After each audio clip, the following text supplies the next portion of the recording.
Just before we start, I just wanted to mention one thing quickly. Helos & Co. and Sporting Club Helos are independent missions. They're both run solely by myself. So if you could like, comment, subscribe, all that good stuff, it would mean the world.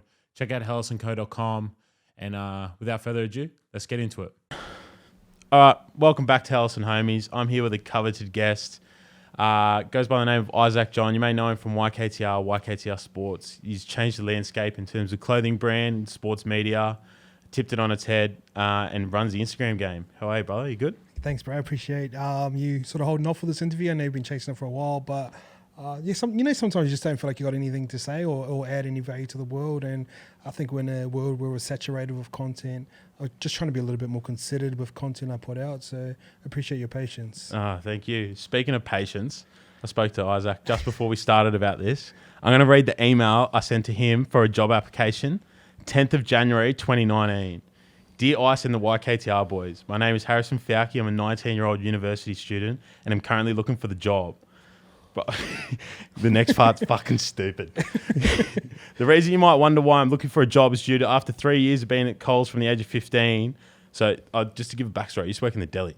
Oh, sick. And they'd make me go in the cool room and do the split for stock. I get so hungry in there. So I used to eat all the time. Yeah. I was a big boy as well. I was like 150. Fuck. So anyway, I got hungry in the cool room and I was eating cocktail frankfurts, to which I got caught and fired in a meeting for theft 10 days before Christmas.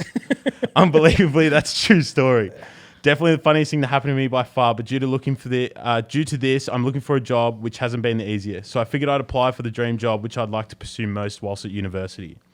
The reason I'd love to work for yourself is due to the fact I love the brand YKTR and your personal content, to which I consume on a daily basis and love to watch the IGTV videos. What a throwback. The brand itself is something I have in my own closet and love to wear out, and I've recognized how much of a community this has created. I think the shirts I had, bro, you had these like elastane ones. Yeah. With the higher collar and YKTR. I loved them, I had them.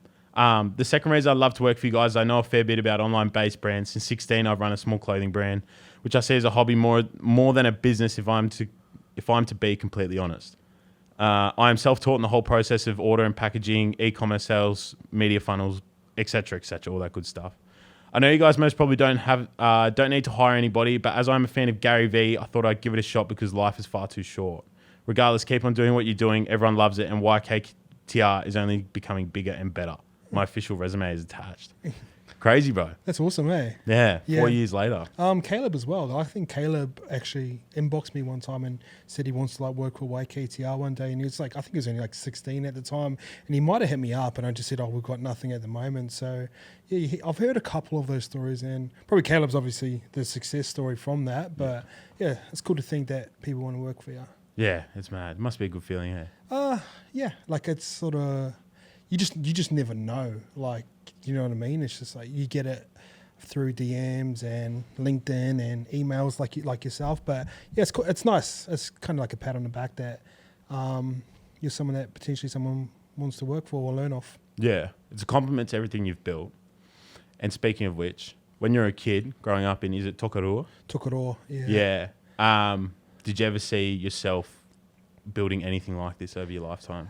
Nah, like it was kind of weird. It was a weird time because like when I grew up, there's kind of like my three options were play footy, which was the fun one, go to university or work in the mill. And in our hometown, we've got a mill called Kinleaf. My dad works there, still does.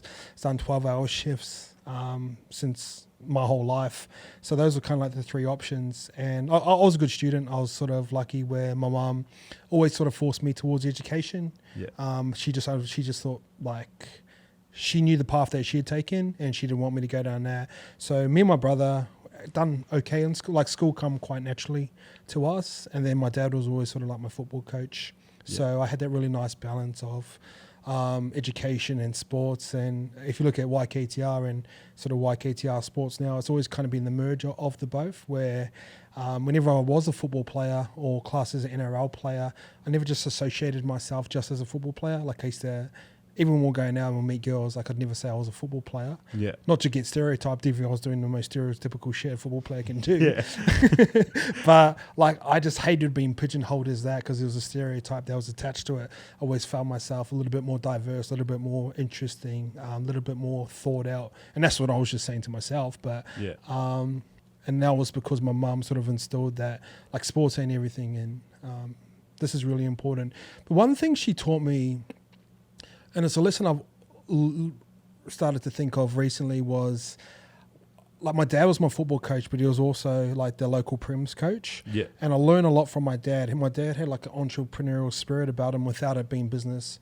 Like if he didn't like something, he'd go do his own thing. Yeah. So we had this local rugby club or league club in our hometown, and they weren't looking after the juniors. So my dad started up our own rugby league club and only focused on juniors. And then eventually he built out like the local A grade side, as we'd call it over here.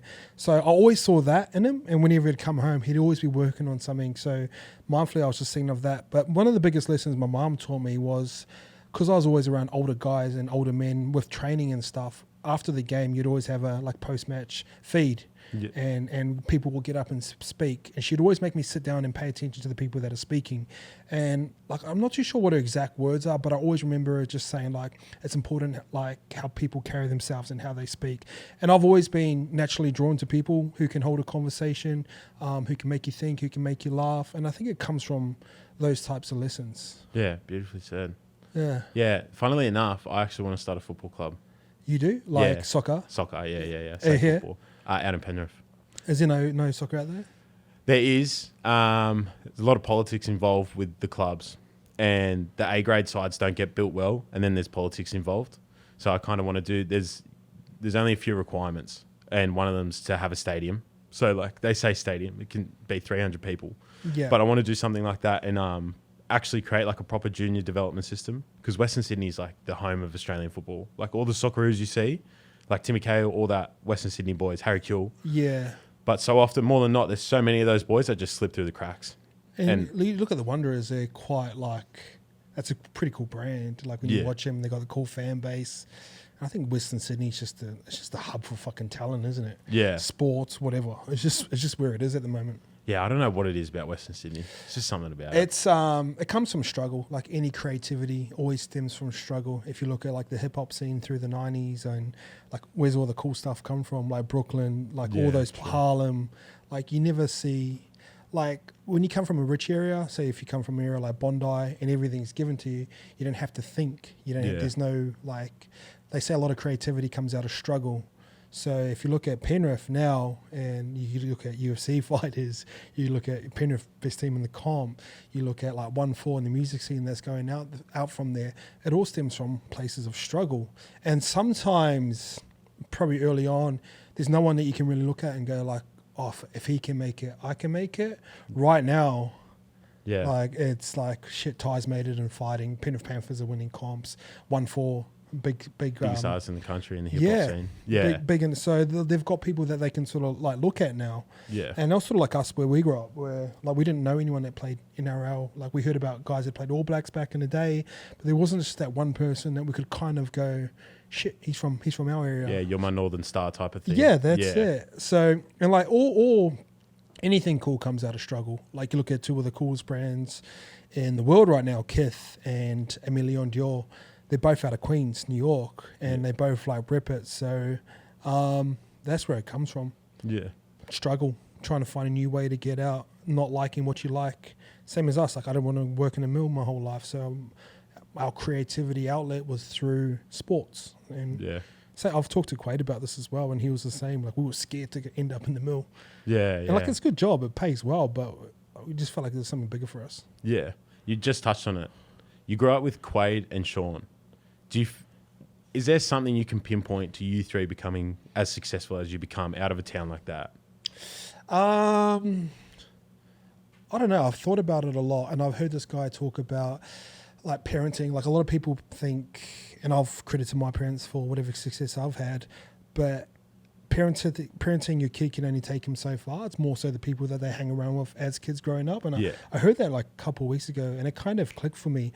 And the thing with Quaid and Sean was like pound for pound, it's crazy. Like they were legit my two best friends from like 3 or 4 Yeah, it's nuts. to like even now. And I don't know. I wish I had an answer for you, but like we all thought we were going to make it somehow.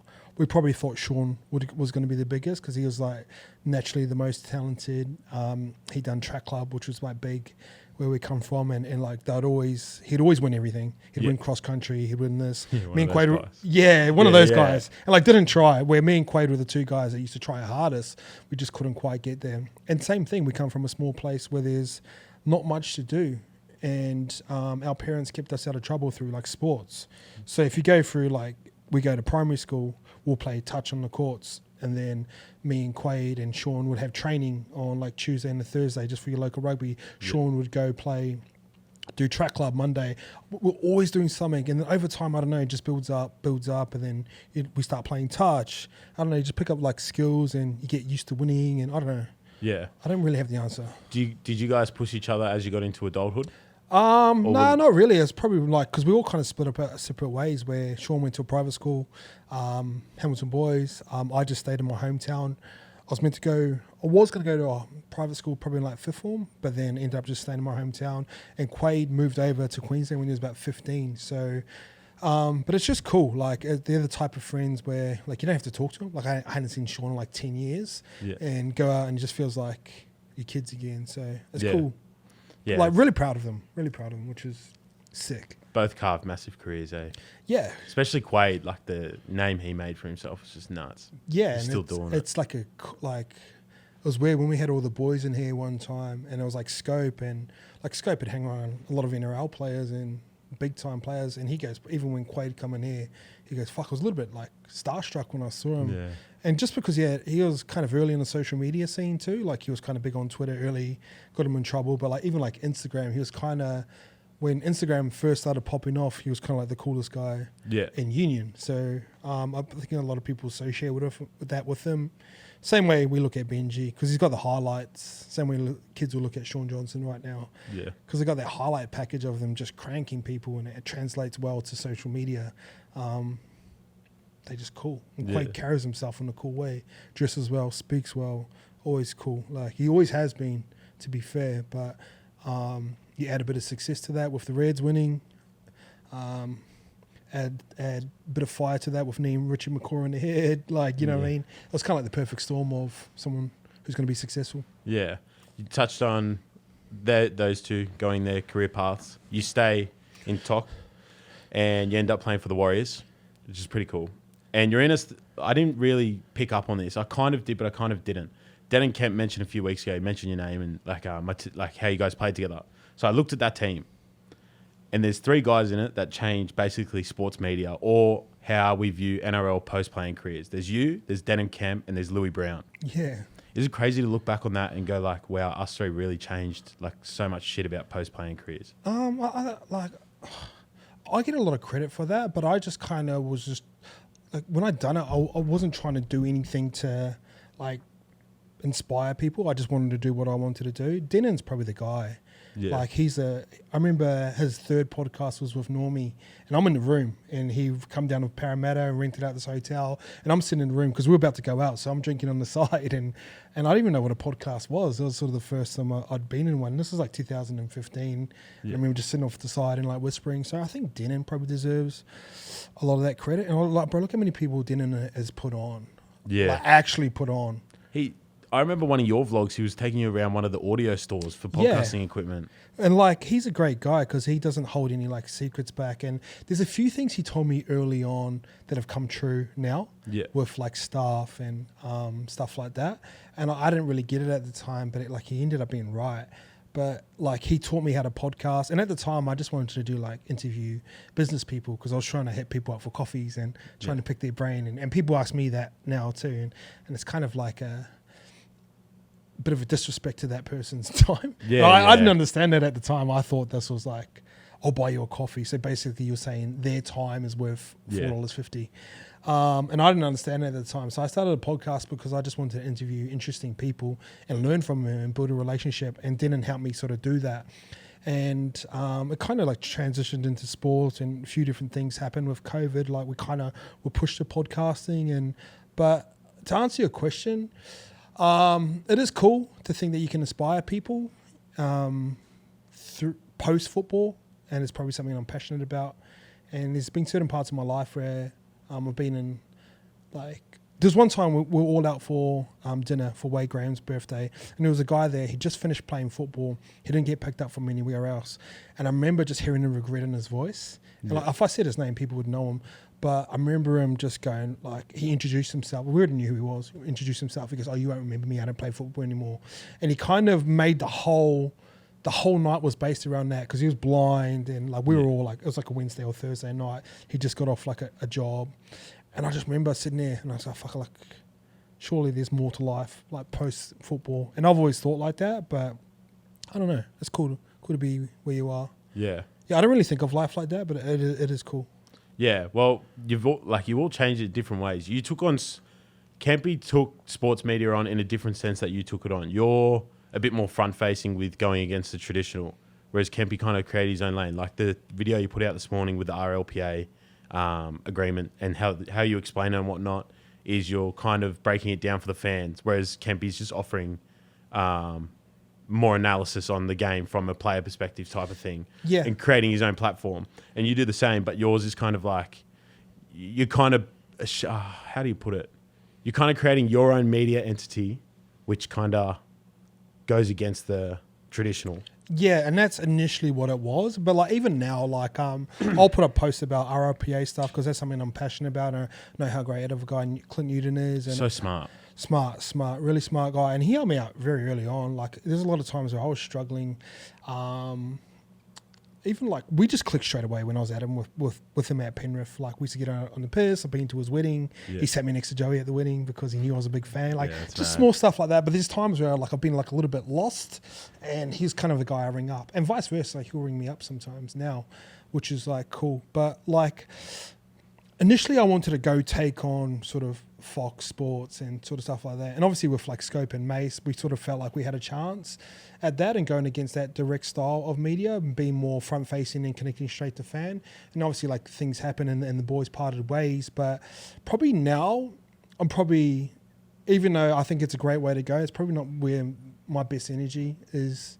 Like, because it's so draining, bro. It's so draining. Because the thing with sports is like, you go for one team, I go for the other team.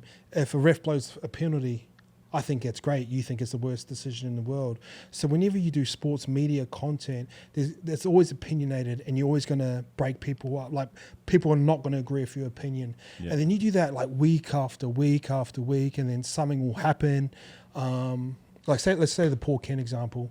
Like I saw it, like I wasn't really a part of that sports media or YKTR Sports trying to take people on, but I heard no one talking about it. So I was like, oh, why is no one sort of talking about it? So I posted up this thing, and then all the DMs are coming through, oh, thanks for taking these guys on.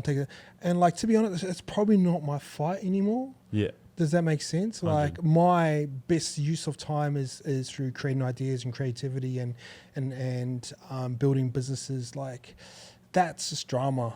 And there's times I enjoyed that drama because there's a bit of an endorphin hit and you feel like you're taking on these big things, but it's just probably not where I want to be anymore. Yeah. And I'll like, if I need to stand up for something, I will. And if I feel like people are getting fucked over, I've always sort of spoken up and done that, and I've got a platform to do that. But I think I'll pick and choose my battles now. Yeah. Yeah. I don't think people understand how hard it is to take on Packer or Murdoch. It's impossible. It's impossible because at the end of the day, bro, this is what I figured out. They've created a product that's tailored towards a market. So there's a great saying in business where there's product to market fit. Now, what that means is like there's a lot of people, most people in this country live like week to week or struggling to make ends meet. So they use entertainment as a form of escapism. And one of the ways people love escapism is through news and media and drama. And so all Fox Sports and that do, all major media companies do, they create negative storylines, not only because it's a great business model because it drives revenue with clicks and advertising and stuff like that, but they're creating a product for the market. So basically, what I'm trying to say is people love drama. Yeah. And the reason why people love drama because it makes them feel better about themselves. morally they feel like, oh, that guy's just got caught cheating on his wife. People naturally want to listen to that because it makes them morally feel better about themselves. Yeah. And once I sort of figured that out, it's like you're pissing upstream. Yeah. Yeah. They're beautifully said, first of all. But the other thing about Packer and Murdoch that I feel like we don't realise is the Premier League is literally a byproduct of Murdoch, maybe. That could be so wrong. It's one of them. So one of them went over to England. So back in the 80s, Italian football, Dutch football ruled with an iron fist. No one came close. The Premier League was nothing. English First Division, nothing. They came over and signed off the broadcasting deals. That took the Premier League to the world. Premier League got money from broadcasting deals from, I think it's Murdoch. And then, so basically the Premier League takes off in 1992. They rebrand the whole league and everything. It's not the English First Division. It's the Premier League, blah, blah, blah. Murdoch is responsible for every single thing. Take it to market, and then the Premier League takes over. that guy's from South Australia. You know what I mean? And then we think of Fox Sports as a direct thing from that. And when we think about we'd like to take them on, which we kind of do, with social media, that's a good thing, is we can connect with people quite easy. Yeah. And we can get people on podcasts and stuff to quickly explain their side of the story. But yeah, that would definitely be the hardest part of YKTR Sports Day. It's just the constant, it's like an uphill battle. Oh, for sure. And bro, like I said, it was so draining. And as a brand, we're kind of a brand that's always flirted with headlines or drama. Even in the early days of Chico and Corey getting in trouble, and then Scope got in trouble, and then Simi got in trouble. I always the one who fronted the brand, and over 5-6 years, you just get sick of taking hits. You know what I mean? You're jumping out there taking bullets for everyone, and you're trying to protect your brand and its integrity. And I was thinking the other day, one of the mistakes I made was I remember sending out mystery boxes wrong. We priced it at a higher point and people got less. And I remember how bad I felt. And then I'm not saying I'm fucking perfect or anything, but I just get tired of being in drama. You know what I mean? And it's addictive. It's drama's addictive because you've got an opinion and you want to get your opinion out. And then if you get your opinion right, morally, morally, I feel better than you, but sometimes it's easier just not to argue and understand people are who they are.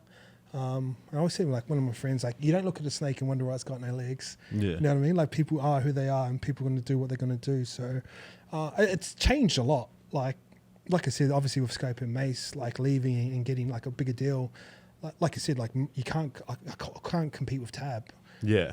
They're the biggest betting agency in the world. So at the end of the day, when you get into that sort of space, media, pushing storylines, it's always going to be around. It's never going to go anywhere. And you can make alternatives. You can make Bloke in a Bar. You can make Levels, all that sort of stuff. But the mainstream media business model is just too good. Yeah. I can't see it changing. You can't see it changing. It will always be there because people want to be attracted to storylines. Yeah. Do you think it has the... It can change. It can be options because it used to before. There never used to be options, and internet's broken down that sort of media war. But there's always going to be news. There's always going to be drama. There's always going to be there because someone could make up a story, pop their head in through this thing, and go, "Hey, Cameron Munster's done blah blah blah." But naturally, we're just going to go shit. You know what I mean? Yeah, so that's true. It's the best. It's the best business model. Yeah.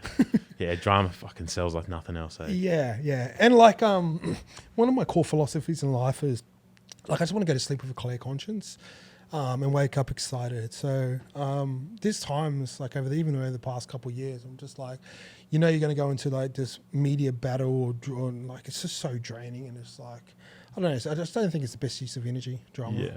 How did you find, just quickly touched on it before, how did you find fronting when you had those dramas, public dramas? It was hard. I don't know, the way, because I'm very Gary V orientated, so it's anything that happens within your business is your fault. I hired all those guys, and even though they got in trouble, those 4 letters on the wall, YKTR, I'm going to do whatever I can to protect them. So it is light. I did feel lighter afterwards, and hey, this is us, this is our truth. Yeah. Judge us from here, but this is what happened. But yeah, I don't know. We had so much of it over, continuously, and I don't know. Yeah, like I said before, drama is draining. Yeah. Yeah. Especially because you would have copped messages on messages, eh?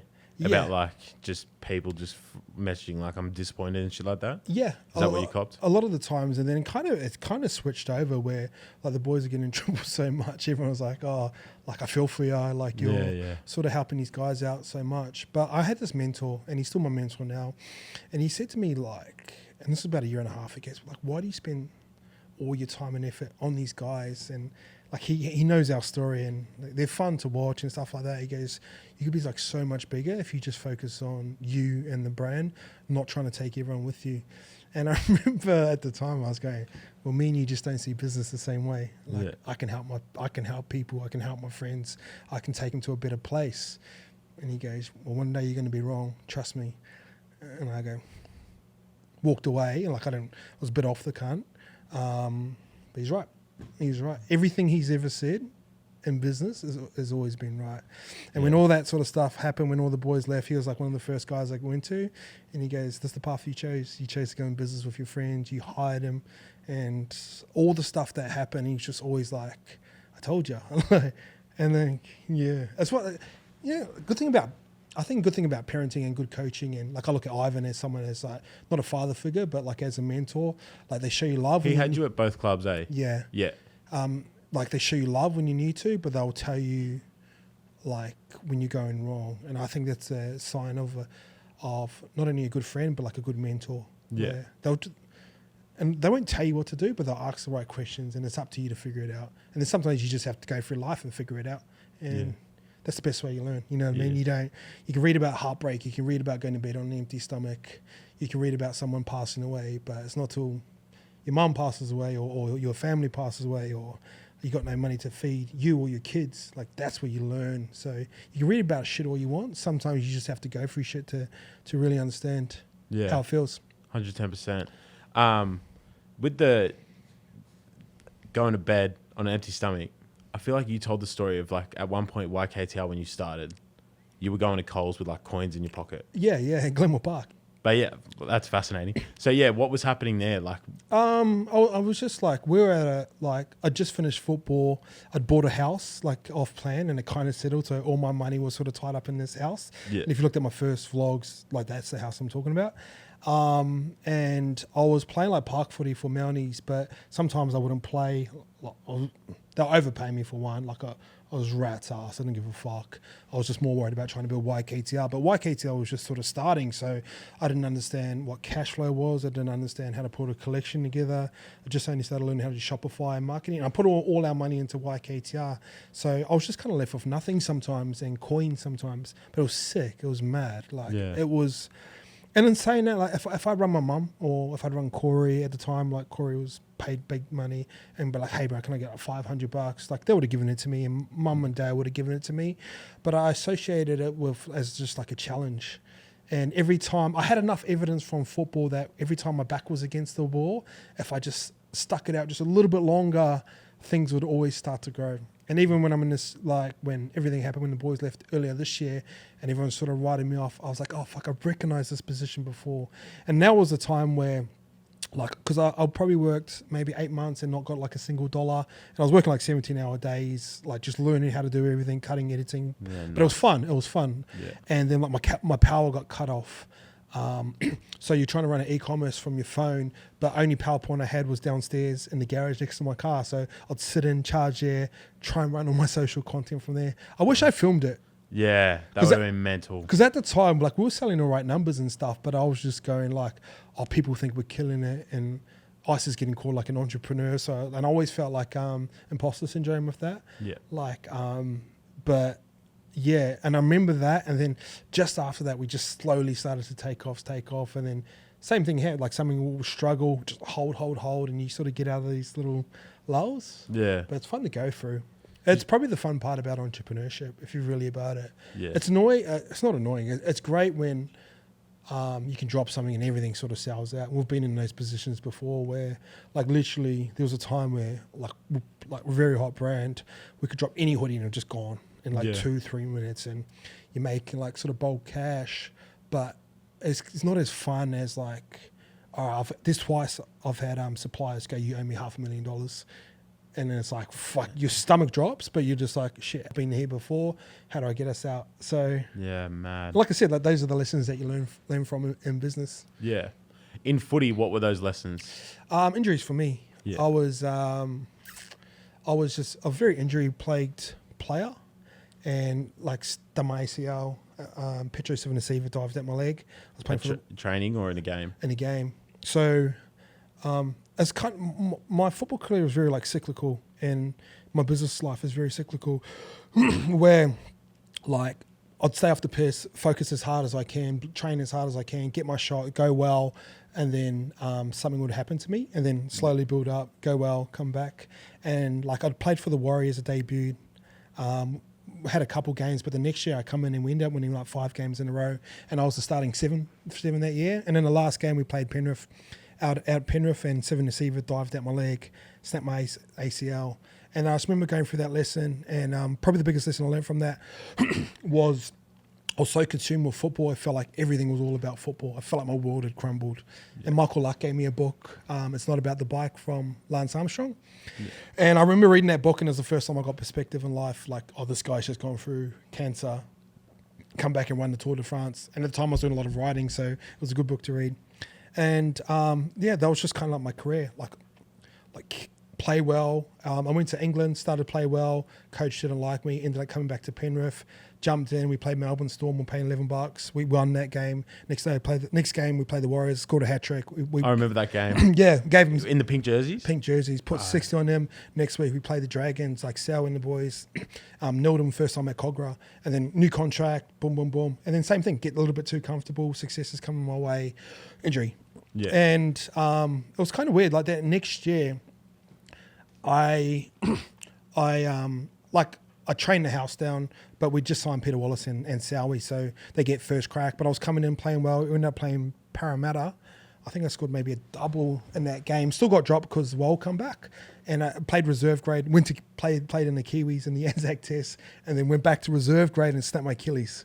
Nuts. Yeah, so like, what a story. Oh, it was fucking crazy, because I remember like getting picked from Kiwis from reserve grade for one, going to Kiwis camp. The first page was like photo of Thurston. Like Thurston's playing 6 for Kangaroos. Yeah. I'm playing 6 for Kiwis, and like the storyline was like, John will be playing in fucking Cessnock next week in front of like 50 people, and that was kind of like the storyline, which was like cool. Yeah, like, fuck, no one's giving me a chance, and I played all right that game, and we played all right that game. But I remember having so much confidence in that. After that, like we played reserve grade. First set, kicked a 40-20, had a scrum, got the ball, went to go do like a double drop, and Benny Murdoch Masilla was outside me, and I dropped, and I went to go take off, and it just like my Achilles snapped. Mm-hmm. And I remember looking back, I was like, fuck, what did you trip me up for? And he's like, no, I didn't touch you. And I remember just squeezing it, and it's just like soft. Yeah. And that was kind of like my like career path. It was just always like things go well, injured. But the thing was, bro, I used to always say like, I'm over football, like I want to go do something else. So mentally, when you're saying these things and you're putting it out, and I'm kind of like universal spiritual type of person, whenever you're putting out those sort of scenarios and the universe gives you an injury, it gives you a chance for you to grow. And that's all it was. Beautiful way to look at it. In hindsight, at the time, you're like, fuck. Yeah, it's rough. Let's get on the piss. Yeah. So we go through footy, we go through all of that, and we come to YKTR. YKTR builds up, YKTR Sports. You have a fair few staff, and now you're back to you and like maybe 1 or 2 other staff, right? Yep. How are you finding being the opposite of what you were, say, a year or 2 ago? Like having a certain amount of staff, and now it's back to like real skin and bone. It's peaceful, yeah.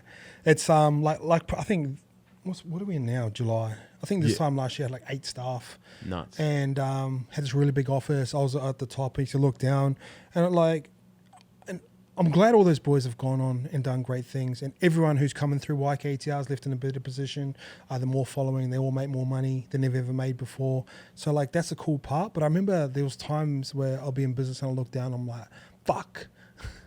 Like I remember looking down and go, fuck, I'm in trouble here.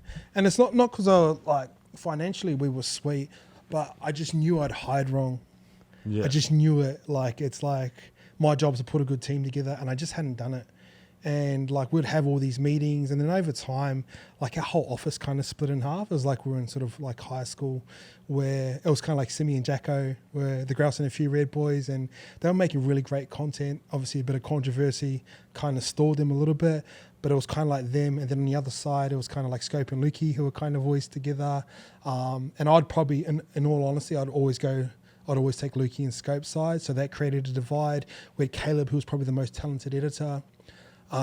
We'd had, but got way too much leeway, where he was 18, and if you've heard his story, like contemplated like suicide and tried to commit suicide, and I was one of the first people he told. So we're sort of carrying that stuff with him. So whenever you have a rough weekend, I'd be like to the boys, like, no one asks Caleb to do anything because like he's struggling. And there's times Caleb will come to work and just sleep because he couldn't sleep at home. Yeah. And I'll just let him go, and then over time, it just like, you know what I mean? So you've got this kid in here who's getting away with more than anyone else, and probably Simi's getting away with more than everyone else. And then you had like Lukey and Scope who'd work their ass off and never complain and do stuff like that, you know what I mean? And and I was nurturing the environment. Like I can't complain because that was a plant that I'd watered. Yeah. So it was like we went through a lot, but it was fucking fun. But I'm half glad it's over at the same time. You know what I mean? Yeah. And at the time, like, I didn't really need most of those guys there, but I just saw something in them. Sometimes it was, say Caleb, for example, he told me about his upbringing, probably hired him like the next day because like I felt bad and he needed like a chance, and no one had really given him a chance before, and that's like the reason why I hired him. Like Simi, same as Simi, like I always just thought he had like a lot of potential. He's just a friend. Same as Scope. I thought Scope was really well thought out when he spoke and had great sports knowledge. And initially when he started, he was going to do like American sports for us. I remember that. Yeah. So like he changed, like he evolved over time. Like, and then we positioned him like him versus Simi, like stuff like that. Like all that stuff was fun, and we were just trying to figure it out on the go. Jackson just rocked up. He just goes, I'm moving to Australia. If there's a job there, like let me know. And like we couldn't quite figure out a role for Jacko. And like, bro, he had so much shit happen to him in his personal life, which was like, and it all happened at once, as it does. And he'd still rock up every day and like try his best. And always admired that about Jacko. And he's killing it now with the Warriors. Oh, and sick their content. content's sick. It's mad, eh? They're nailing it. And then he just had like little Lukey there, who was just a fucking little weapon, who was just keen to learn and keen to like he'd do whatever like you can to make us the best and make me the best and make him the best. He was sort of awesome. So we just had this wide range of degenerates. Yeah. And like it made good content, bro. It was fun. But I'm happy to come back to almost its roots, where it was me, ideas, clothes, and then eventually I'll go back really hard into content and community. And Norm's be back into the year too. So he's a big part of everything that we've done. What does Normie want to do when he gets back? He loves design. He loves all that. I think Normie, there's something about Normie, bro. I don't know what it is. Like, he comes in a room gravitates towards him. People just love him, you know what I mean? He's good in content. A lot of things with Normie, he doesn't have to try. Like, you look at his football career and love him or hate him, but that just he didn't have to try, man. It's just, everything comes easy to him. There's just some people in life that have got it like that. Yeah. You know what I mean? It's like, it is marketable, but in saying that, he's like one of my best friends too. So it'd just be good to have him around, bounce ideas off each other. I don't have like 8 staff to look after now, so there's not as much pressure to get like KPIs and deliverables and stuff like that. So it should just be fun and light. And then we can build around that. I can build around that pretty easily. Yeah. So I've got all these lessons now. Yeah, how exciting. And at the same time, you built YKTR and whatnot. You built out the ICE project. Yeah. You were Campy was the first in the podcasting space, I remember, but you were quite early, especially in the Australian market. Through that podcasting, I've messaged you on my personal about like Jade Spooner. I think that's like the best soundboard. Yeah. But you also interviewed Morello, who I found fascinating. And I've seen on your stories, like Parko obviously is just out there. What's it been like socially going from circles where I'd imagine mainly footy, predominantly footy, hey? Yeah. And now like you've got Jade, who started, what was it? Equilution. Morello, who's like Mark Boris's boy, and started his own stuff. Like, what's it like being in like those entrepreneurial circles compared to like the footy circles? Like whenever I was in those footy circles, I'd always find myself like get like a little bit bored. Like I enjoy doing what the boys are doing, going out, chasing girls, gambling. Like it was fun. Yeah. Don't get me wrong. And that shit talk is like my favorite thing to do. Sit at the pub, talk shit. But I always found myself getting bored of those same types of conversations. So like with reading, obviously you expand your knowledge and you start searching for more intellectual conversations. So like the sports stuff was fucking fun, but like I get just as much kick out of partying then as I do with sitting in a room with three smart people and picking their brain and asking questions. Yeah. Like the endorphin hit that I get is the same. So that's probably like the big difference. And like you grow. Like I've been out of football since like 6-7 years now. Yeah. Like those types of conversations where you can influence an idea or a new business or a new way of thinking or a new paradigm. I think that stuff's really interesting because the impact that you can have from that single conversation could potentially change the world. Yeah. That's what's cool about entrepreneurship. Like YKTR didn't exist 7 years ago, but it's something that's solid now. Sports was just a platform. Now it's provided opportunities for other people and stuff like that. But I remember podcasting and Denon come in and he goes, but if you can get like 10,000 listens a month, you've got like a really solid podcast. And I remember I launched and I was getting like 150 downloads like a month, 1,000. And that was like early too. Yeah. But now it's just like a super saturated market. So you got to figure out what your point of difference is. And same as clothing, same as anything. If there's an easy entrance point, cream always rises to the top. The most consistent always rises to the top. So it's just about sticking at it. Yeah, I'm learning that.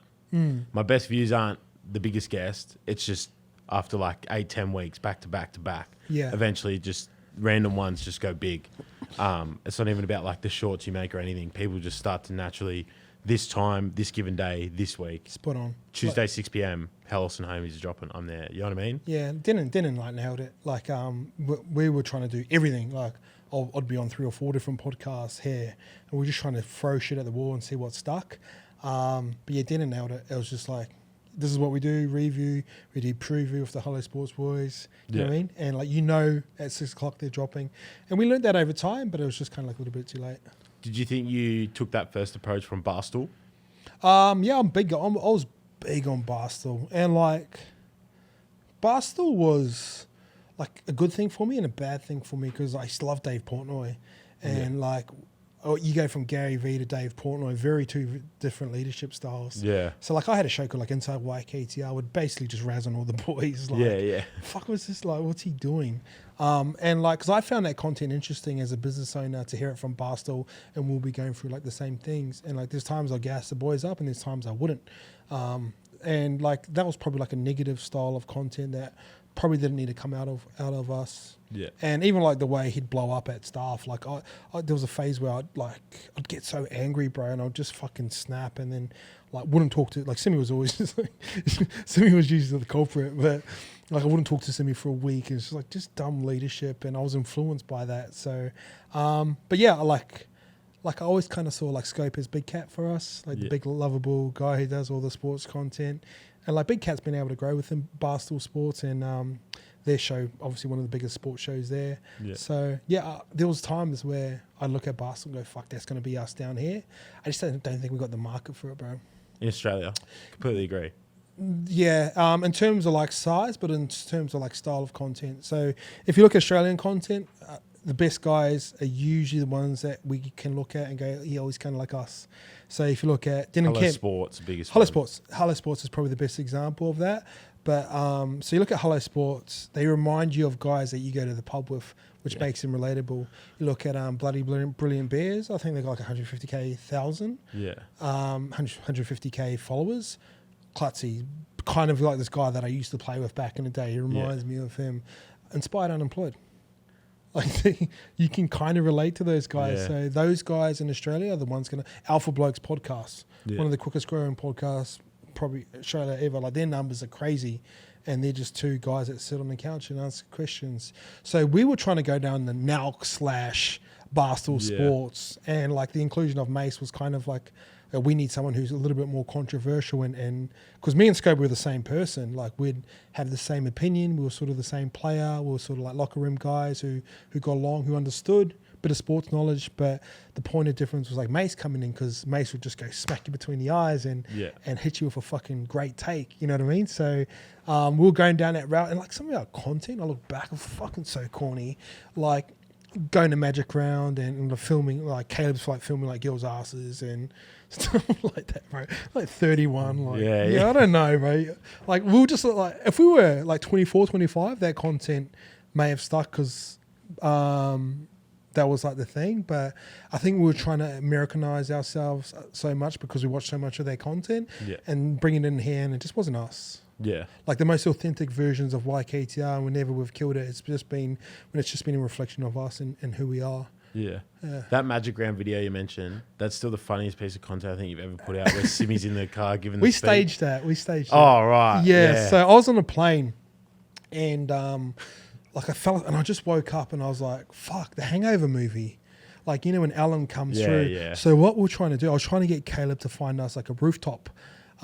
So like before we go into Magic Round, we're going to go into this rooftop and do like the big chairs. And like with Simmy, I go, oh, Simmy, you know the movie Hangover, write a speech, don't tell anyone what you're going to say. But when we go into this rooftop, I'm just going to let you do your thing. And he goes, yeah, sweet, leave it with me. And, but we get to Magic Round Friday night, and like the speech before it was organic, because I was like, I think I was drunk, and I was just go, fuck, like people pay attention to us, buy our clothes, support us. If someone just come say hello, like fucking shake their hand, say hello, like that's important. And then we're going to go to this rooftop and do it like a chairs thing, so very much Hangover. But it started raining, so we ended up just jumping in a taxi, and I'll go, all right, boys, I'm going to pretend to do a speech, and then Simmy, do your thing. So it was set up, but everything Simmy said was just like organic. Yeah. And the fucking, like, Jackson was meant to be serious, but Jackson's like cracking up. Yeah. So, yeah, it was sick. So like, funny. Because when I interviewed Simmy, I went and did Caleb straight away at another studio. Like, interviewed Caleb on the back of it. And when I was just driving across, all I could think about was that, like, playing over in my head, like, just Caleb and just Simmy looking at his phone. Classic. Yeah. So, like, and like, that's the beauty of, like Simmy. Like if you put structure around him and then let him do what he can do, he's like perfect day. So and like I'll look back on those memories one day and go, fuck, that was the funniest shit. And I knock about Simmy heaps at the moment. Same thing, bro. He's so funny. He just talks so much shit. But he, like his humor and my humor, very similar. It's very like pay each other out. But it's good to see him doing well. Yeah, he's doing well. He's all the fashion and whatnot. He's killing it. It looks good too. Like it suits him. Like that lifestyle suits him. Yeah. Do you think? Would you ever put YKTR in to that type of realm? No, not your thing. More casual wear. Bro, like I look at us, like I'll look at our demographic, and then even times when we try and do like vibey, thought out photo shoots, it's just not us. Doesn't bro. fly. No, like it just doesn't feel like us. Yeah. Like the lesson I've learned through like Barstool and now, like the reason why Barstool killed it is because they were an authentic version of themselves early, and then you can build that out. Brand like G'd Up, like if you look at like when we were at our, like when we were dropping shit and nothing could, like we couldn't keep anything in stock, everyone started to copy that style and the content and the stuff, but we didn't adjust. We just sort of stayed in our own lane, and then we tried to be something else that we weren't. You look at someone like a G'd Up, their clothes, their identity, their brand has stuck solid, and they just go bang, bang, bang, stuck to that. And over time it scales and it gets as big as it is. Yeah. And it's a uniform that represents a certain demographic, where YKTR's uniform used to represent a demographic, but we just kind of I got sidetracked. Yeah. I was like, fuck, let's start a podcast media thing. Let's go take on Fox Sports. All right, let me do Ice Project. And then YKTR, which has always been our big revenue driver, just sort of fell to the side. Yeah. So, yeah, it was good to go through, bro. I was mad. Yeah, it's good to go through all that shit. Yeah, fuck. Not fun at the time, but fuck, when you get out of it, it's fucking sick. Yeah, hindsight. What do you reckon has been your biggest underestimation about business? I think just how lonely it is. Like that's like the big one. I always see this clip of Jade, and she talks about how lonely entrepreneurship is, and like there's times, even like last year, I was surrounded by 8 fucking funny cunts and we're staring up, but then you go home and you got to figure things out. You got to figure out am I letting this person go? And you can't really have conversations with anyone about it unless they're in the business realm and they sort of understand it. So, bro, it's pretty lonely, eh? And then the more successful you get, people start to come in and they want you for certain reasons, or like if you're someone who can open doors or provide opportunities over time, like I'm starting to look around, I was like, fuck, what does this dude like want from me? Like, what does he actually want from me? So the more successful you get, you sort of like dive back into like who are your actual mates and who are your OG friends, and probably a framework I always do. Like if it all disappeared tomorrow, money, blah, blah, blah, like who'd still answer my calls, and just try and spend time with those people. That's a really good way to put it.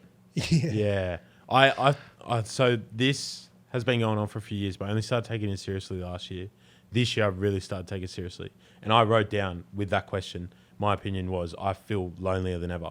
But I'm also more, not content, but I'm more excited than ever as well, on the other hand. Because like, whilst I'm spending hours by myself, like editing, chopping up stuff, refining ideas and concepts and whatnot, on the other hand, like I'm here sitting across from you as a byproduct of that. Do you know what I mean? Yeah. So like it's a very catch-22 where it's like, fuck, like like some nights you're just sitting there and you're like, what the fuck am I doing it for? Like, you know what I mean?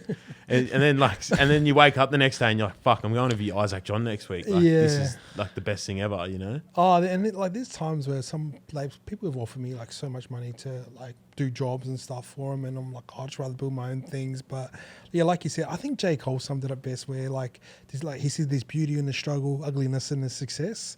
And there's times I look back on like my time in Penrith and I was just starting out, like how hard I'd work, but I just like loved it. And then you're like, I wish I could go back to that time. And I was actually broke then and was smacking mee goreng noodles, and like that was all I was eating. So, and then each year you sort of move and you sort of progress and you go up, and then sometimes you go back a little bit and you're like, fuck, it was so much fun that time before. But it's like, yeah, I don't know. Yeah, I don't know. It's and the business isn't as fun as like a lot of people associate it to be. Because most people in business got the same problems. They've got staff issues, they've got cash flow issues, and that's about it. Those are the two main issues people talk about. Can't get the best out of this person. And I just generally think the world's changing where people will be running like a lot lighter. Yeah. Like I got friends who run businesses that in clothing space and they've got like 70 staff. And in my mind, I couldn't think of anything worse. And you hear brands like Supreme, they got 8 people in their head office, and like, what the fuck? You know what I mean? So it's like you kind of have to go through experiences to learn from it, to sort of come back to sort of realize like what's your thing. Do you think outsourcing is the way to go forward? Yes, but like the downside of outsourcing is like it's just not as quick.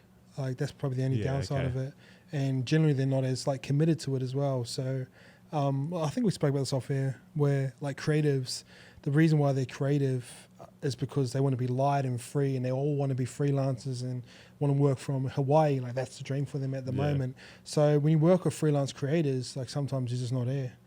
You might find the right guy, but he'll go take off to Europe for two months because he's doing stuff over there. So, and that's the reason why we hired Caleb at the time, because we wanted someone filming all the time, and I was done editing and filming. I just had enough of it. So I think outsourcing is going to be a way to go. I just don't think you have to build a company as traditional as what you used to do. And it is cool when you sit on podcasts, you know, I'm running 4 businesses at the moment, and across those 4 businesses, we've got 16 staff. Like in terms of ego, sounds sick. Yeah. In terms of like practicality and actually going through it, it's fucking like, no, they're seeing it.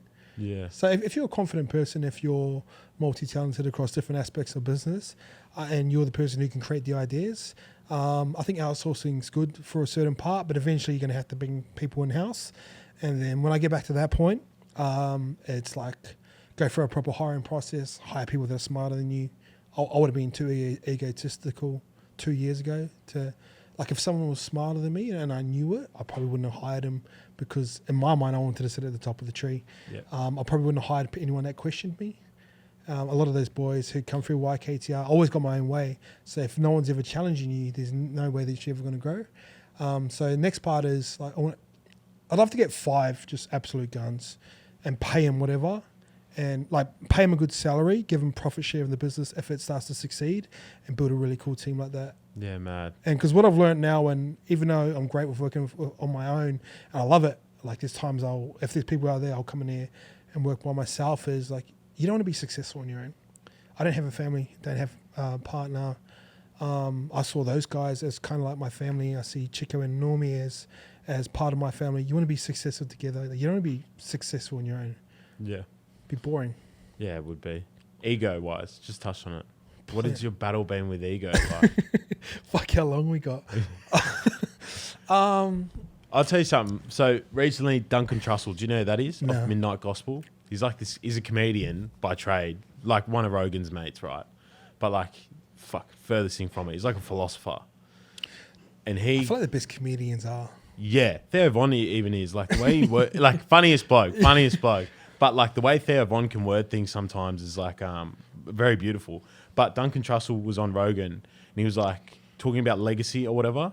No, they were talking, maybe about legacy. And Duncan Trussell referred to like the most beautiful thing is, and either way, it'll either wreck you or make you. Is in 200 years, no one will remember you. Like that, your name will be said for the last time, most likely within the next 200 years. And he kind of just went on this like idea of like our ego wants us to believe like we're going to live forever, all this type of stuff. We're going to have the best legacy, blah, blah, blah. But he's like, once you let go of that, like it's such a freeing thought and you truly do what you want to do. You truly want to spend your time how you spend your time. You hug people that are close to you. You know what I mean? You really embrace like all the little things in life. Yeah, do you know what stoicism is? Yeah.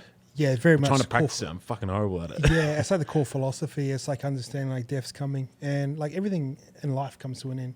And it has to. Like imagine if football didn't end at 80 minutes. Yeah. Imagine if you couldn't come after sex. Like how many people would actually be having sex? Imagine if a movie never ended. Imagine if... So what ending does, it makes you appreciate the time that you actually got right now. And that's probably the core philosophy that he was talking about. And ego is like, I think about it a lot because I'm egotistical and the thing that throws people off is like I can articulate myself through words and I'm pretty like self-aware at the same time. So it's kind of like even though I say egotistical things, people are like, oh, like you're so humble because you're so open and vulnerable, but that's only in certain states. So good and bad, everything in life. Ebbs and flows, negative, positive, ups, downs. If you understand polarity, like you need a bit of ego. Like ego, without ego, like I wouldn't try to make NRL because no one from my hometown had made NRL. I wouldn't have tried to start a podcast when besides Den and like no one had really started a podcast. No one from I knew had ran a clothing brand or business. So that side of ego is great. The other side of ego is like, and also, sorry, when people are writing you off, little ego on your shoulders, like, fuck them, let's go do it anyway. Yeah. But the other side of ego is like when things aren't going bad and you leave things for too long, like ego tells you stories. And over time, you hear a story long enough, you start to believe it. Like as a kid, you tell them like, if you be good for Christmas, Santa's going to come. Like you hear something so often, you start to believe it's true. Same thing with ego. When stuff happens, or it has happened to me, and I don't address the situation for actually what it is in that present moment, for like whatever, like if you leave it over time, ego will just start to go, oh fuck, this guy's done this to you because blah blah blah. You know what I mean? So that's the other side of ego that a lot of people don't address. But I'm pretty self-aware, but I still know I've got some fucking mad egotistical tendencies. Like I think of like the most petty shit that I could do to not hurt people physically, but I like, you know what I mean? Like, Yeah, get at the feelings. yeah. Oh, bro, I'm emotional. Like I used to think I wasn't emotional because I can make decisions on the go. Yeah. Like someone could give me a decision, I'm like, I want to go this way, and I'll live with the consequences. I don't give a fuck. But that's like an egotistical thought. Yeah. Yeah, and like say like even like when all the boys in that left, like my mind was going, oh, make sure you build a business like 10 times bigger than those guys, and like those boys don't think like that. Yeah. You know what I mean? They're just going out to do things that are going to benefit their life and benefit their family lives, or they've stopped growing here and they wanted to change. That's what it was. Where in my mind, especially in those first couple of weeks, I'm like, do this, do that. So that's the downside of ego. But I think there's a lot of good sides of it too. Yeah. Well, it creates opportunities and you put yourself in rooms that otherwise you wouldn't have. Yeah, for sure. Because you back yourself. And there's like that level of confidence that otherwise you wouldn't have. Yeah, and you like over time as you get more successful, you got evidence of success too. So, like as kids, like we won like almost every grand final growing up. Me and Quade, like a tour of 15. So we lost like 2 games in like a 10-year span. So we just get so used to winning. And my dad expected us to win it as coach. He got evidence there. You work hard in this little period in life and you can build a brand like YKTR or clothing brand, or you can be successful in consulting. So there's enough evidence there when people start to write you off. Ego go, fuck it, we just do this for this time and then we get back to where we need to be. But ego's only bad when you're on top. Yeah. That's where it's bad. When you're down, fucking the best thing in the world. Yeah. You got this guy on the shoulder who's fucking backing you. When you're at the top, that's when it's dangerous. And there's times where I've made great money in a month, and I'll go out and like, at the time I'd go out and party, and I thought like I'd buy tables, buy bottles. Boys want to party, yeah, cool. You hang around me. I'm the guy in the club, and then you just get all these vultures. Do you know what it is, bro? Like, flies come to a piece of shit. Yeah. Sometimes you're not self-aware to realize that you're the piece of shit. Yeah. That's all it is, bro. Fuck. That's it. And like I was acting in ways where I was so egotistical, shit I'd say, stuff I'm embarrassed about that I've said, and like trying to be that guy, and you get all these people hanging around you, like, who was that? And it's like, when flies are around, you kind of swat away. Yeah. If you're swatting away flies, there's probably a piece of shit in the area, and sometimes it's you. You touched on New York, traveling. I did my first, so I did a uni degree straight out of high school, right? Finished that, I was 21. I'm 23 now. So last year I went Europe and changed, fuck, it sounds so like atypical, but it changed my life. Like, because it truly does. I remember back when you started, my mum does it a lot. She goes to these random countries. Like my mum's been to India like 3 times, and she goes to the back ass of India, stays at these places. But you guys went to Pakistan or Sri Lanka? Sri Lanka. That was like my first exposure to like traveling, where it's like you've gone somewhere that is popular, but not in like massively popular. What has traveling done for you personally? And then also like, what has it done for the brand as well? In terms of like we'll go brand first. It just opens your eyes to new ways how people will sort of like fit things. But the hard thing is like you can't be too far ahead of the trend. So like there's times where like I'll go to South Korea and like, fuck, that's cool. Like I'll see a guy walking past on the street, come back, create that item, launch it, doesn't go well. You drop that same pan a year later. It's like fucking you can't have enough of them. So it's just exposure yourself to different things, and there's certain things people care about, and like clothing's one of them, culture's one of them, music's the other one, food. When you just go into those countries and experience those types of things, you can't help but be an influence. You can't help but change. Yeah. Like the thing with Australia was so isolated from everywhere else, and it's a beautiful country and it's sick, but we don't really experience culture here. Like, and a lot of like, say, indigenous culture, for example, compared to New Zealand and Australia, a lot of it's ignored over here. Where you look at New Zealand, we're taught Te Reo, which is the Māori language. Our anthem starts in Māori first. So we understand sort of culture. Me being an islander, I understood, like when I went back to the Cook Islands, I understood a lot of its culture. And even though I've been here 10 years, I still don't fully understand all the indigenous history. And it's one of the oldest living races ever. So we go to Italy, or like I went to Rome last year, and we get so excited about seeing like the Colosseum, and it's cool. It's like, but it's so cool because there's history behind it and there's stories behind it, and that's what makes it like great. So I think it just opens your eyes, bro. You go from living like this, driving down the fucking Cross City Tunnel, to fuck, you're flying, you're in a helicopter. You can see things a little bit more with more perspective, and that's what travel does. Colosseum. Did you see it during the day or at night? Day. I stayed next to it. Yeah. Oh, mad. Yeah, I went at 3 a.m. on like a Lime scooter. Yeah. Me and the boys left this bar and we got on Lime scooters and went to it. It was airy? Most beautiful thing I've ever seen. Okay. I'm Italian, but yeah. So like my nonna would talk about it. And like you're like, holy shit. And you're there and you're looking at it. And it's a lot bigger than you think, eh? I think that capital, as a capital, whatever. Yeah, that's the thing that rattled me. I was like, fuck, this is huge. Yeah, in the theatre. Like next to for people listening, the theatre's what's next to the Colosseum, and it's all the ancient relics. Caesar's grave is there as well. Like even that shocked me as well. Yeah. All that space. You mentioned it, the delay that Australia takes. I think it's pretty given rule. You might have seen this in New York and with your experiences with Japan, South Korea. I kind of saw it with drill. We were 3 years behind. 1-4 was 2019. Harlem Spartans, who were the original, they were 2016 out of the UK. And even like Chief Keef in Yeah. Chicago was like 2012, really. That one of those, those noisy docos? Yeah, yeah. They're one of the reasons I picked up a vlog camera because we used to watch all those. That and Vice.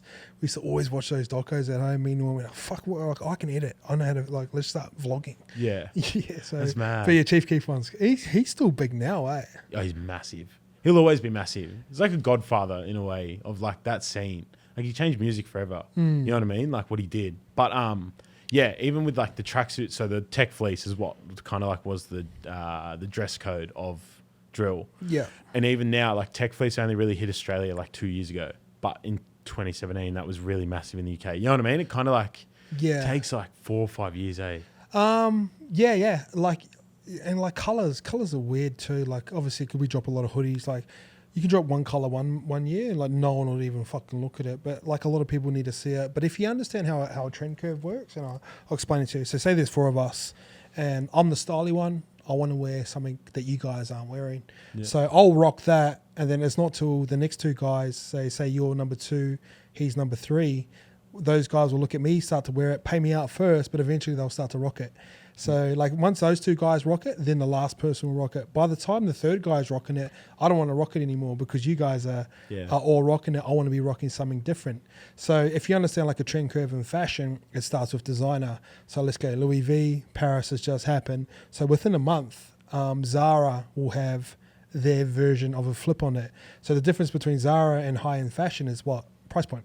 Yeah. So the reason the guy who started Zara is one of the richest people in the world was because he can go from Paris Fashion Week to in-store at a lower price, right, in a month because he owns all the factories. So it's a good place to be because they've seen it on the runway, but they just can't afford it. So that's why that guy makes a lot of money. Then over time, this is where the trend curve goes, and then it dips out. By the time it gets to the other side, that's when it's in like Cotton On or it's in Kmart. It's mass fashion. Yeah. So the best part to be is on the up part of it because that's where all the money's made. Yeah. So say YKTR as a brand, we want to be around 2 and 3. We don't want to be 1. Yeah. Do you think you did that when you started doing those like watermelon colors and stuff? Yeah, we were kind of one of the, I'm not going to say we're the first, but like we brought like a lot of color to the market where traditionally it was kind of like dark navy, white.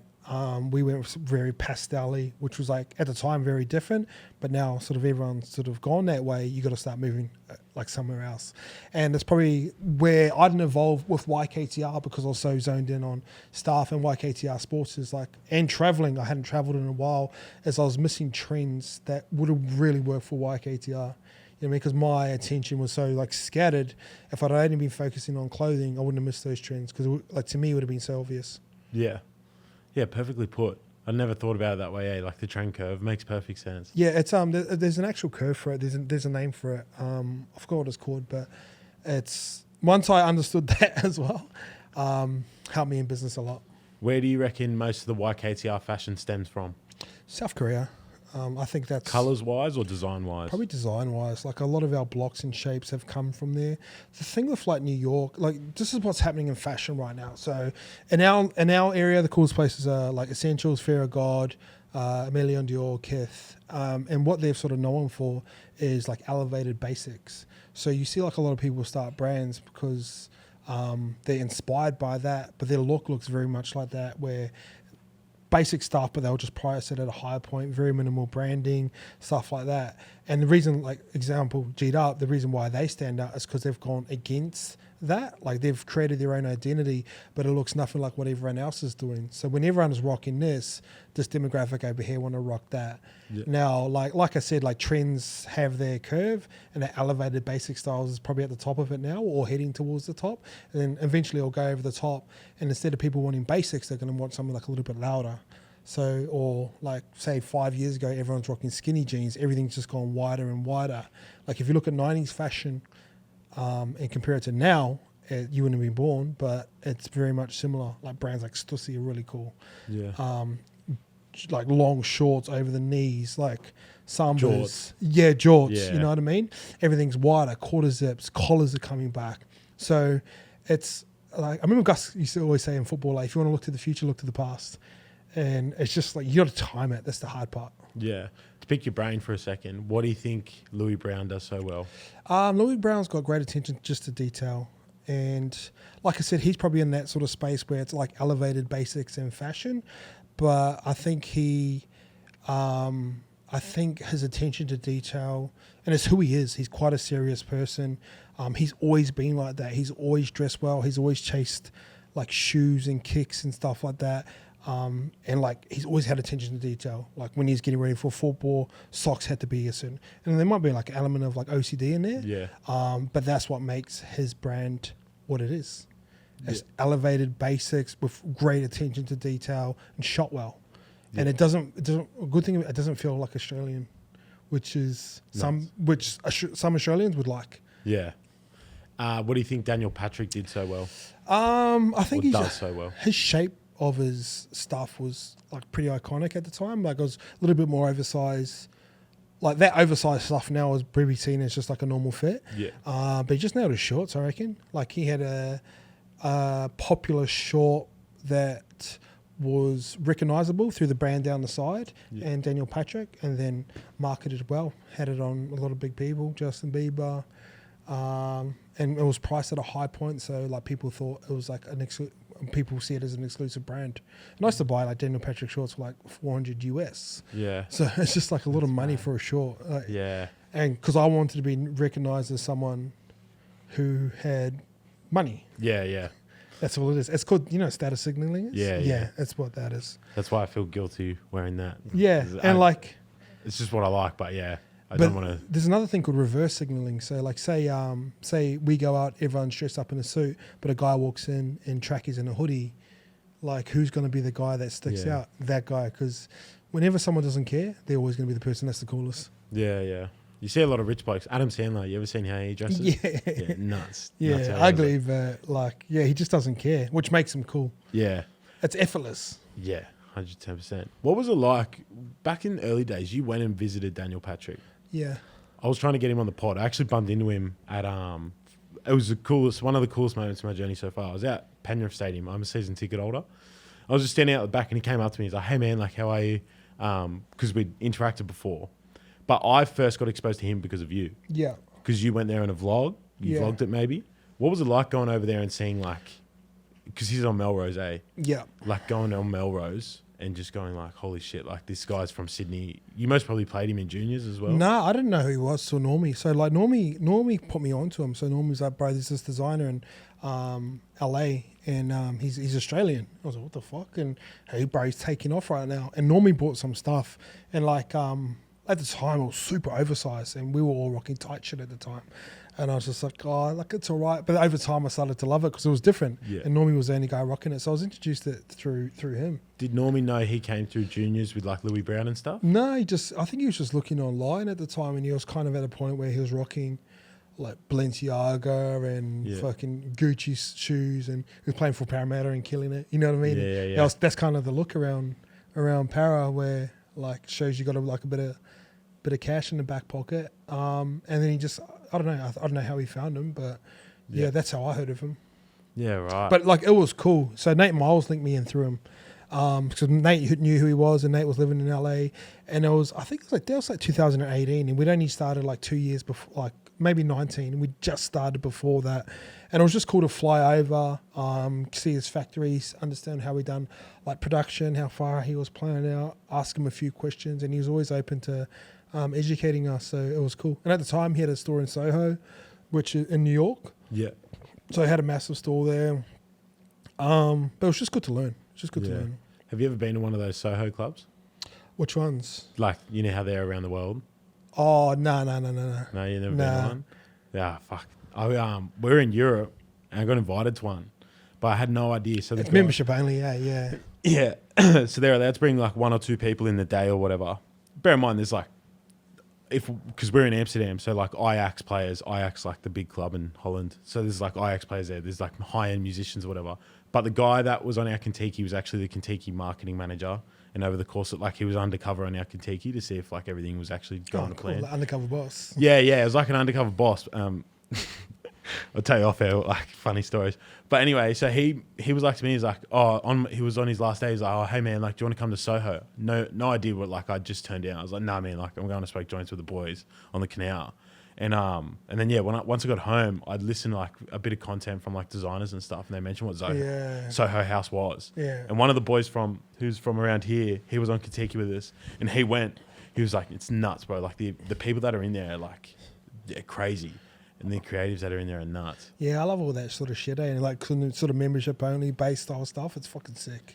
How did you go when you made things membership only?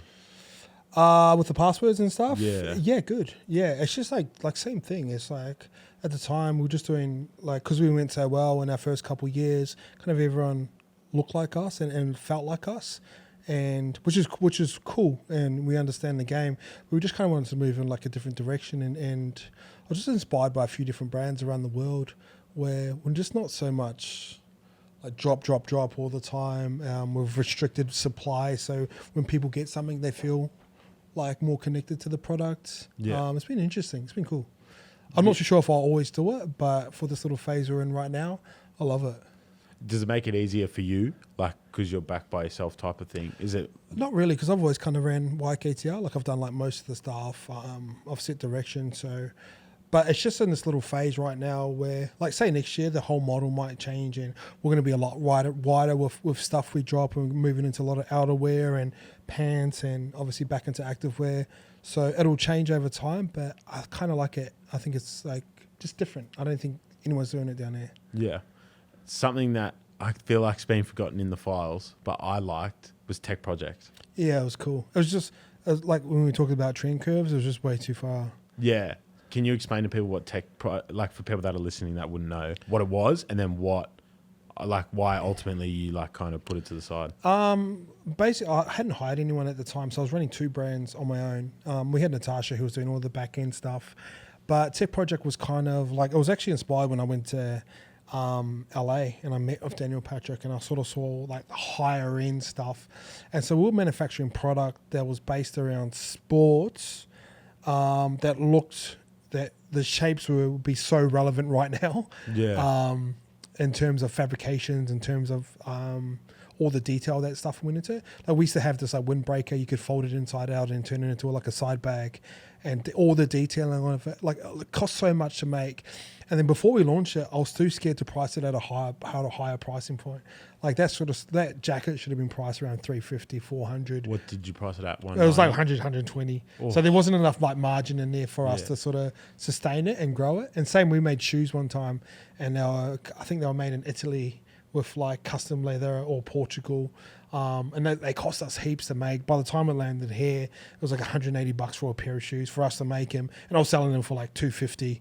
And then like, I just used to always shit myself because people were like, oh, like, who do you think you are? You're selling shoes for $250. You're not Nike. And I was like, you know what economies of scale is? Just shit like that, bro. So, like, it was sick, and it was just a way for me to creatively make stuff for clothes that wasn't YKTR, because I thought our demographic was X, and I was trying to cater towards Y. Yeah. You know what I mean? So it was cool. It was cool to go through, but like I enjoy the design process of clothes. I think it's fun. I think it's interesting. Yeah.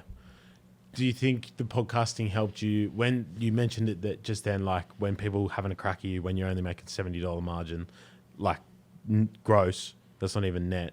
And then like do you think the podcasting helped you try and explain concepts like that over the years, where you're kind of opening up about the business and whatnot? Yeah, yes and no, but like some people just like don't want to hear it. Like you look at those sort of CBA negotiations going on. Like you could explain it to them. I saw some of the comments on them. They're shocking. So dumb. Fuck. It's like so dumb. Like the one that always gets me with there's negotiations, like player shares are fighting for percentages.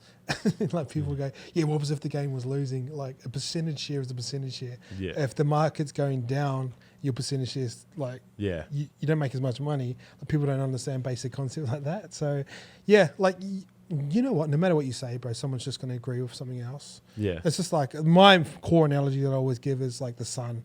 Like if you look at this, if I look at the sun, I think summer. I think go get a tan. I think go for a swim. Someone in Broken Hill thinks, fuck, another day we have to deal with drought and cattle. Someone thinks of it as bushfires. Someone thinks of it as a reason for cancer. And even though we look up at the sky, we see the same thing. like people are always going to have alternative perspectives, and you sort of learn that over time. Yeah. And I used to get in arguments and shit all the time, and it kind of goes back to our core conversation with YKTR sports. Being in drama and being in media can be lucrative, but it's just draining. Yeah. Yeah, it definitely is. On that Sporting Club Helos thing, I upload stuff like On what, sorry? slideshows on TikTok, Sporting Club okay. Helos. Yeah. So I've uploaded a few things that have done really well. One was I said Sam Kerr, if you know who she is. She's the Matildas Yep. striker. She's like contextually, she's the greatest Australian footballer ever. Like she's played up front for Chelsea. She's won the Women's Premier League, FA Cups for fun, Golden Boots for fun, Ballon d'Or Women's Virgin. Like she's that girl, right? So I put a post up saying contextually, she's actually the greatest Australian footballer. We need to appreciate it. And we're about to watch her at a home World Cup. She wins this World Cup, there's no debate, right? And like blokes can't fathom when I'm talking about a female footballer, I'm talking about her against female footballers. You know what I mean? And they're like, she's nowhere near the talent of Cahill. But like to get that across, you're just like, holy fuck. And then there was another one guy called Peter Norman. Do you know him? Nah. In like the 1980 Olympics, there was two African-American men that won the race. Peter Norman, a guy from Melbourne, finished second, and they did the Black Power symbol on the podium. Oh, yeah. I know. He's the guy who stood next to him. Oh, sick. And I put a post up about that, and then just in the comments, just people just rattling off like shit politically, and you're like, how did we get to this point? You know what I mean? It was such an innocent thing, and just people just giving off their political opinions, and then people just having a crack about like the slideshow. You're like, I can't win. And that's what I mean. Like we were in that little YKTR sports space for like a couple years, and bro, just stranger. Like it's so draining. Like, Yeah. And like it's okay to have opinions, but you just got to realize other people, like you've posted an opinion, but then you get like a little bit frustrated because someone's come back with an alternative opinion. Yeah. And essentially, you guys have done the same thing. You've both given your opinion, but like just because they haven't agreed with you, it feels like drama. And that's what I like. I used to think my opinions were always right, but like the way someone else sees the world, they just see the world in that way. Yeah. It's saying all truths are only half truths. What's true for you won't be true for me. And like, Yeah. like I said, I've been in this internet game and Instagram game and drama game and media game for a minute. It's just over time you just got to pick your battles. How do you remember all these quotes that you're coming up with? I'm fascinated. I don't know. I spend a lot of time on my own. Like, I think a lot of people get surprised when they actually meet me in person, especially like if they spend with me on the social scene because they'll see me in content, talking all the time. But I'm like pretty reserved. Like I'm not reserved, but like I love being on my own. And then the other part of that is like when I'm on my own, and I'm not like stressed. I enjoy being in my own skin. I enjoy being in my own mind. You just can't help but think. Like I'm not anxious about anything. Like I'll go for a walk in the morning. If you sit there, if you walk for an hour, you let your mind wander. Like you just end up in some pretty interesting spaces. And if you're not afraid to be on your own, like they say, great men are built in solitude, or great minds are built in solitude. I just like enjoying being on my own. So I kind of think about a lot of things. Yeah, right. And probably the biggest lesson I learned was through football. I used to try and flex intellectual, like I used to try and flex my intellect. And the worst thing you can do is flex your intellect on someone because essentially I'm making you feel like dumb. And I used to get a kick out of that. Like I used to get a kick out of proving people wrong with points and stuff like that. That's probably what gravitated me towards media. But the best communicators are the ones who can break it down easy. Yeah. And like I used to explain stuff to Chico and Normie, and I'll explain it in terms that they can understand. Okay, well, this is why we're spending money on Facebook advertising, and we're getting 6 ROAS. So what this means is like, if there's a horse that's paying $6, would you put $10 on it, or would you put $100 on it? And they're like, oh, and you know it's going to win. Yeah. You go, well, we'll put 100. I was like, yeah, this is why I'm spending fucking $20,000 on marketing. Yeah, right. You know what I mean? So, Yeah. and it's like, if you look at the way the world's moving and Threads has just opened up, our attention spans are so short. You have to communicate in shorter sentences to keep people's attention. Yeah. And use metaphors and similes to kind of get your points across. Well, that's the only way you can remember. Like, if you look at us, like, if the Titanic movie never came out and you didn't see Jack and Rose and they're having sex in the car and have you watched Titanic? Yeah. Eddie on Hello Sport, like fucking. Oh, yeah. So funny. But if they hadn't built a fake narrative around an actual fact, you wouldn't remember it. We're not wired to remember facts. Yeah. Like no one knows it. Like there'd be some historical people that understood what the Titanic and what it was. But if James Cameron hadn't made a movie around it with Leonardo DiCaprio and it was the highest grossing film, I dare say less people will remember it. So that's an important part when you're trying to communicate through stories. Because as a kid, how do you fall asleep? Yeah, storytelling. Stories are an important part. Look at what's Hollywood worth? Yeah. Fucking billions and billions of dollars. What do? They tell stories visually. How much Harry Potter, how much is she worth? Billions of dollars, because she can tell a story in a written form. Communication is just another style of that. But you got to understand, everyone's attention span, everyone thinks you're a little bit busier. You have to communicate in shorter sentences because it's just more effective. Yeah. My dad was my first experience of that. So I grew up with a guy, Henry, shout out Henners, I know you're listening. He played for junior Socceroos the whole junior Socceroos thing. But up in Springwood, right, you don't get many future Socceroos coming through. But even with Henry and the team, we'd win like games like 10-0, right? But like Dad said, and it goes across every sport, he's like, and it's an old Italian philosophy. My nonno didn't even give a fuck about football, but he would say the exact same thing. He's like, just keep them to 0. Start from there. If you keep them to 0, you've got to draw. All you got to do is score 1. And that was like my first exposure to like simple communication when like, as you get older, they started to complicate the game and like you get to like Div 1 and they're trying to complicate it and coaches are trying to get tactical with you and you're fucking 12 and Dad just comes along and he's like, nah, keep them to 0, we'll fucking figure out the rest. But as long as we keep them to 0, we're good. It's kind of like the run hard, tackle hard. Yeah. And it's kind of insulting. You know when you're talking a conversation and someone just starts drifting off, it just means you haven't caught their attention and you're just not interesting. So stories, metaphors, short little things, quotes. Like the reason why things become cliches is because they've been said over a long period of time and they're usually true. And they've said them so many times that they become cliche. So I don't know. I enjoy quotes. Yeah. So I don't know. It just makes sense to me. A few things before we finish up. What are, in building businesses, so you've built a few, what are just some really underrated things? So I've noticed you have like a morning routine and whatnot, but also like you've talked about like Facebook ads and what they do for you. What do you think are like some of the most underrated tools across the board that help you build businesses? I think like constantly developing is probably the main one. Paco, who runs Street Up, we had dinner the other time and he goes, business development doesn't happen without personal development. And like, if I look at one of the main reasons why a lot of those boys had left YKTR, it's probably because they'd stopped growing or they felt like they'd stopped growing. And the reason they'd stopped growing is because I'd stopped growing. You know what I mean? So like they come into YKTR, most of them didn't know what to do and they get to a point where everyone's sort of leveled up and people have identified their talent and they've left. If I kept moving, like they start moving with me or there's more opportunities for them or there's more money for them, like because I stopped personal development, I think it sort of made us hit a ceiling at that certain time. And I've always got kick out of learning. I enjoy learning. I enjoy speaking. I enjoy taking online courses and stuff like that. So I think that's always a big one, that you want to be constantly evolving. I think entrepreneurship is more about persistence than IQ. I used to get a kick out of people saying that I was smart, but I think it's more like you got to be more persistent than smart. I know 10 people way smarter than me that will never start a business because they're almost too smart. Yeah. You know what I mean? Where I know people dumber than me that run businesses fucking 10 times the size of mine, and they've just gone through the ebbs and flows, the ups and downs of business, and just stuck it out.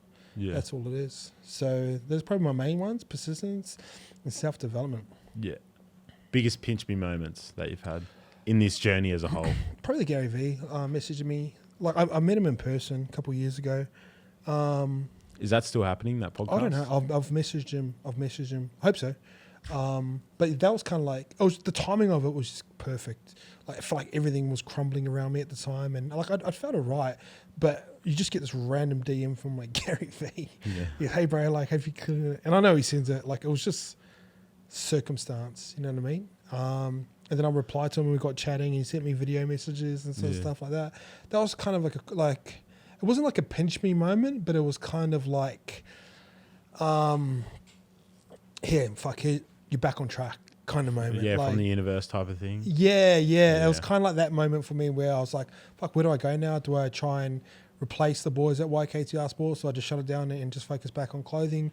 Do I just go fucking take off to New York and like do what I can do over there? It was just kind of that moment where I got a kick out of him so much that he messaged me. And I know a lot of people with me, and I feel weird saying it's like the Kiwi Gary V or their version of Gary V. But it sort of aligned me back on that track where I feel like over time I want to be known as a great entrepreneur that have helped a lot of people. Yeah. And that's it. That was kind of like my moment. But like, you see, like the clothing stuff's cool, and one that always. What about those? Oh, Dizzy. Yeah, that was cool. That was cool. Yeah, that was mental when I saw Like, them. there's certain guys, like when you grow up and you just like, fuck. Well, who would your guy be? For me, Yeah, like Oh, sports wise. who do you reckon, Benny? We'll get you involved. Timmy Cahill, Mark Bresciano. That 2006 Socceroos squad for me, because I was 6, right? But like, you got like Timmy Cahill. We grew with, like, we saw him play for Everton. He scored bicycle kicks and won us the Asian Cup type of shit. You know what I mean? So like Timmy's most probably that. Yeah, so like we're lucky, like Dan. So we're like 15, 16. Dan Carter played like the Lions in 05, and I think it helps when you're like a good looking cunt too, and like, you know what I mean. It's just like, fuck, that guy's so cool. He must get heaps of girls. When you're young, you think that shit, but it was like him. Benji was cool to play against. Benji was for us as well. He's across the board, bro. And then like Sonny Bill was the other one. So like those guys are all sort of similar age, and then when you're in your most impressionable years in your teenage. Like they were the guys in the sport that you wanted to play, or similar to the sport that you wanted to play, but everyone loved them. So yeah, those it's just cool, like to say that you know those guys and they know you. That's the most exciting part.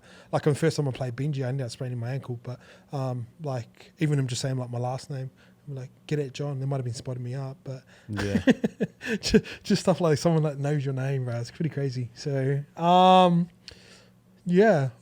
I think Gary Vee's always going to be my guy. It's just someone who's just set me up for success, and I know I've had to work for that, but I don't know, he's just kind of never been wrong. And like whenever something happens in my life, I kind of always fall back to his content, and then literally like the next day, the perfect piece of micro content will pop up. It'll be like, oh, can't be fucked doing blah blah blah. Then you need to be doing fucking TikToks, or you know what I mean? It's I don't know. He's just kind of like my guy. Yeah, right. I don't know who my guy would be. You're almost probably it, bro. Oh, really? Yeah. I have like my mentors are like Nick and Bomber, and they're the boys at the studio. But like in terms of someone I look to as like a Northern Star, the way you built YKTR Sports, I don't necessarily want to replicate that, but I do want to replicate the idea of a clothing brand that has content underneath it. Yeah. And then a sporting brand or like a sporting entity as well, because sport's my shit. Like I know so much across the board, like AFL, NRL, football. As an Italian, like even like golf, I can answer a few questions for you. You know what I mean? So like, I kind of feel like it's such a big thing in Australia. Like it's sports, you know what I mean? I think it's because like there's so many to choose from as a kid. You know what I mean? Yeah. Like in New Zealand, it was most probably union and then league, I imagine. Yeah. Yeah. Like, but over here, like out the front, you go play. Never cricket. touch a cricket ball. Like, Yeah. we don't touch like cricket. Like all the white boys play cricket. But yeah, that was it. Touch. Yeah. Growing up here, it's like at school you'd play touch or soccer, or you'd play like handball and then AFL you'd play on the weekends because it was such a fascinating sport to play. Like it's so different to everything else going. And then NRL, like everyone would play touch. Cricket, everyone would play on their front street, especially up like where I live. You know what I mean? Like it's so quiet. So there were so many sports to like be exposed to. Sick. So you kind of figure out like what a bit like. about everything. Yeah, and you just kind of know a bit about what's going on across the board. What sort of trends do you reckon you'll see in business over the next sort of 10 years in terms of that sort of space where it's like sports? So someone like say Artie, who's aligned himself with us, and we've got Cheese. Like, how do you sort of see? I see it going that way. So there's a You guy. reckon? There's a guy in football who did it first called Hector Bellerin, and you'd most probably seen photos of Hector, but he was the Arsenal right back, and he was the swaggiest guy going. But he built businesses on the back of it. But at the same time, there was other guys in football. So the third richest footballer in the world is a guy called Martin Braithwaite. Danish striker is actually shit. Like one of the worst I've seen ever play for Barcelona.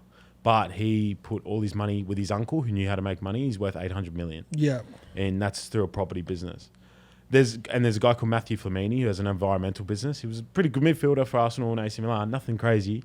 But he just used his leverage there. But I also think player-dominated stuff. So the way Cheese is heading, stuff like that, I think that's the way forward. Yeah. I think you're ahead of the curve. And I think there's more players to get on board. And I think the way, like, what Denon's done, which is building his own platform, someone like Andrew Bogut even starts to build their own platform. I think that's the way forward. I think, yeah. Yeah, well, I'm probably gonna start going towards NRL clubs and putting together, like, or do a speech for them and sort of teach them how to do certain stuff because it's a thing I'm passionate about. But yeah, I think it's like we sort of talked about with the creator style, where a lot of people want to do stuff on their own. I think a lot of players will start to move that way and build teams around them. I reckon the way forward, bro, it's kind of like how No Limit do it. So where they've got Latrell, they've got Cody, they've got Jack Wyden, but they've also got like Ty, for example, Tim Zoo, and then they're like a collective. And like say all those guys got like a bit of money, they could sort of put their money into a pool and start moving that way. I think that's the way that people want to start moving. I think player management is going to change eventually, where say I'm a bit more confident in who I am as a player. I don't know my market value. Yeah. I'm going to take a business guy that I know and trust. So it might be, say, Cheese, he's going to take me to sit in on the meetings, and then we're going to subcontract a lawyer for all the contractual stuff so we don't get fucked over. So instead of Cheese paying 5% of fucking $1 million, which ends up being 50K, and then times that by 150K over 3 years, which is fucking stupid, we subcontract a lawyer, and pay him a fee there and then. Pay him, we're going to contract you for 6 hours every time. Your lawyer fee is $600. You know, and there's 3,600. Here's your money. We need you on these meetings, blah, blah, blah. And we go like that. I reckon I'll start moving like that, and then start moving as crews. Did you play with Elijah? Taylor? Yeah. That's one of the most fucked stories, eh? Yeah. And like the lesson from it is like you got to understand your financial education or IQ. Like you shouldn't be giving all your money to your manager. It sucks. Like I know Elijah since we were like 16s. We come through 20s with me. Great guy. I just trusted like the wrong dude. And that's a lesson. Like there's guys like out there like that. The more success you have, you know, the flies start coming in. Yeah. So you think player management's going to change? I think yeah, I do. And the way money moves. Yeah. With sports stars will change as well. So when I played football, everyone was like, buy a house. If you can pay it off by the time you finish, you're set for life. Like players are like going to move a little bit smarter than that. They're going to put their money into investments. Some of them are going to get fucked over, as like someone like Elijah has happened. But I think they should start moving like that because that's how rich people move. Yeah, there's a collective of rich guys. They all trust each other. Here's an investment opportunity. I don't have all the right money for it. Do you want to jump in? Let's sign a contract. All right, cool. Let's buy that fucking building in town. Yeah. I reckon players will start moving like that. Man. And then have someone that they know and trust that's not going to fuck them over. That's probably got money themselves. Probably Coda was the OG. Sonny Quaid. Super successful business person. Goes into meetings with Quaid. Knows how to handle business environment. You're not going to get stood over from fucking suits. Yeah. Take the contract, go back to them, deal with it. All right, this is what we're doing. This is how we move our money. This is what I've done to be successful. This is how I'm investing my money. Do you want to jump in? Like, you know what I mean? I think Braith's probably another example where he's got a couple players, but he's got golf players, but he's also got his own shit going on. You know what I mean? He works for Fox, but he would have other businesses there. So it's not the sole source of his income, but he can provide opportunities for other people. I think that's going to be the way. Back to, you mentioned Braith, who's like a really good example for this. So Braith has his own shit going on, right? But he also uses traditional media to continue to build his brand. Yep. Kempy does the same, still hops on SEN, also uses that content on his own platform as well. Do you think that can be a way forward for like leveraging, building your own platform is still being on the mainstream platforms? Yeah, for sure. And like a lot of those, like say some of the bigger guys, like I used to always try and want to interview Matty Johns, but he had like Fox, like NDAs that, like, you know what I mean? So it sort of locks it up. But the thing with that is, like, just say like the space we're in, YKTR Sports. Obviously, the boys are called Levels now. You get Bloke in the Bar, you get Helos Sports, you got Rugby League Guru there, you got Bloody Brilliant Bears, you got Buy Round. Yeah. Like, it's starting to all mission to one. And what are they fighting for? Time and attention. So if you look at the average football watcher, they probably work a job, probably got a family. They've probably got maybe 3-4 hours of the day where they can cram in a podcast. So all those guys are fighting for the same amount of attention in a market which is only so big. Now, rugby league's huge. Fuck, you live in fucking out west. Penrith, huge. Like, fuck, this is everywhere. What's Jerome doing? What's Nathan doing? Yeah. It's huge. But almost that stoic outlook, one of the other philosophies they have is like looking at you from a bird's eye view. Have you ever seen a zoom out of the universe? Yeah, and it goes into the Milky Ways and sort of stuff like that. if you want to realize how unimportant you are, watch that. And then that's what rugby league is like now. We're like, it's a big market here, but you zoom up and you add Queensland in there, yeah, pretty big. Zoom up again, you fly some of the biggest names from Perth, from league over to Perth. They don't know who they are. Yeah. Zoom up again, It's nothing. nothing. Like Yeah. it's a market that's got a ceiling on it. It can only go so far. And like you said, we live in a country where sport's mad about a lot of people. The thing with this podcast space right now is everyone's fighting for that time and attention. It's like, who's going to be the best? Yeah. I got a question for you. You remember Ian Rubin? Nah. He's Roosters player. I learned all this through Sporting Club Helos. So he's Ukrainian Russian. I think he was Ukrainian and he went to Russia back in the day to try and start an amateur rugby league competition. I was wondering if you think there's a possibility that rugby league can become a global sport. No. How come?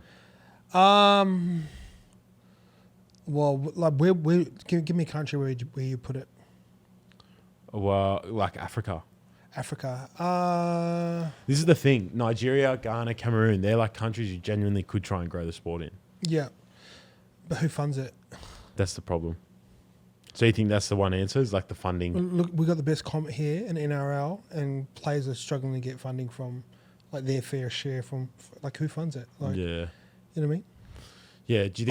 I just, and then you go to America and say if you can get 0.5% of the market, you're going up against a fucking NFL and baseball, and you're going up against history.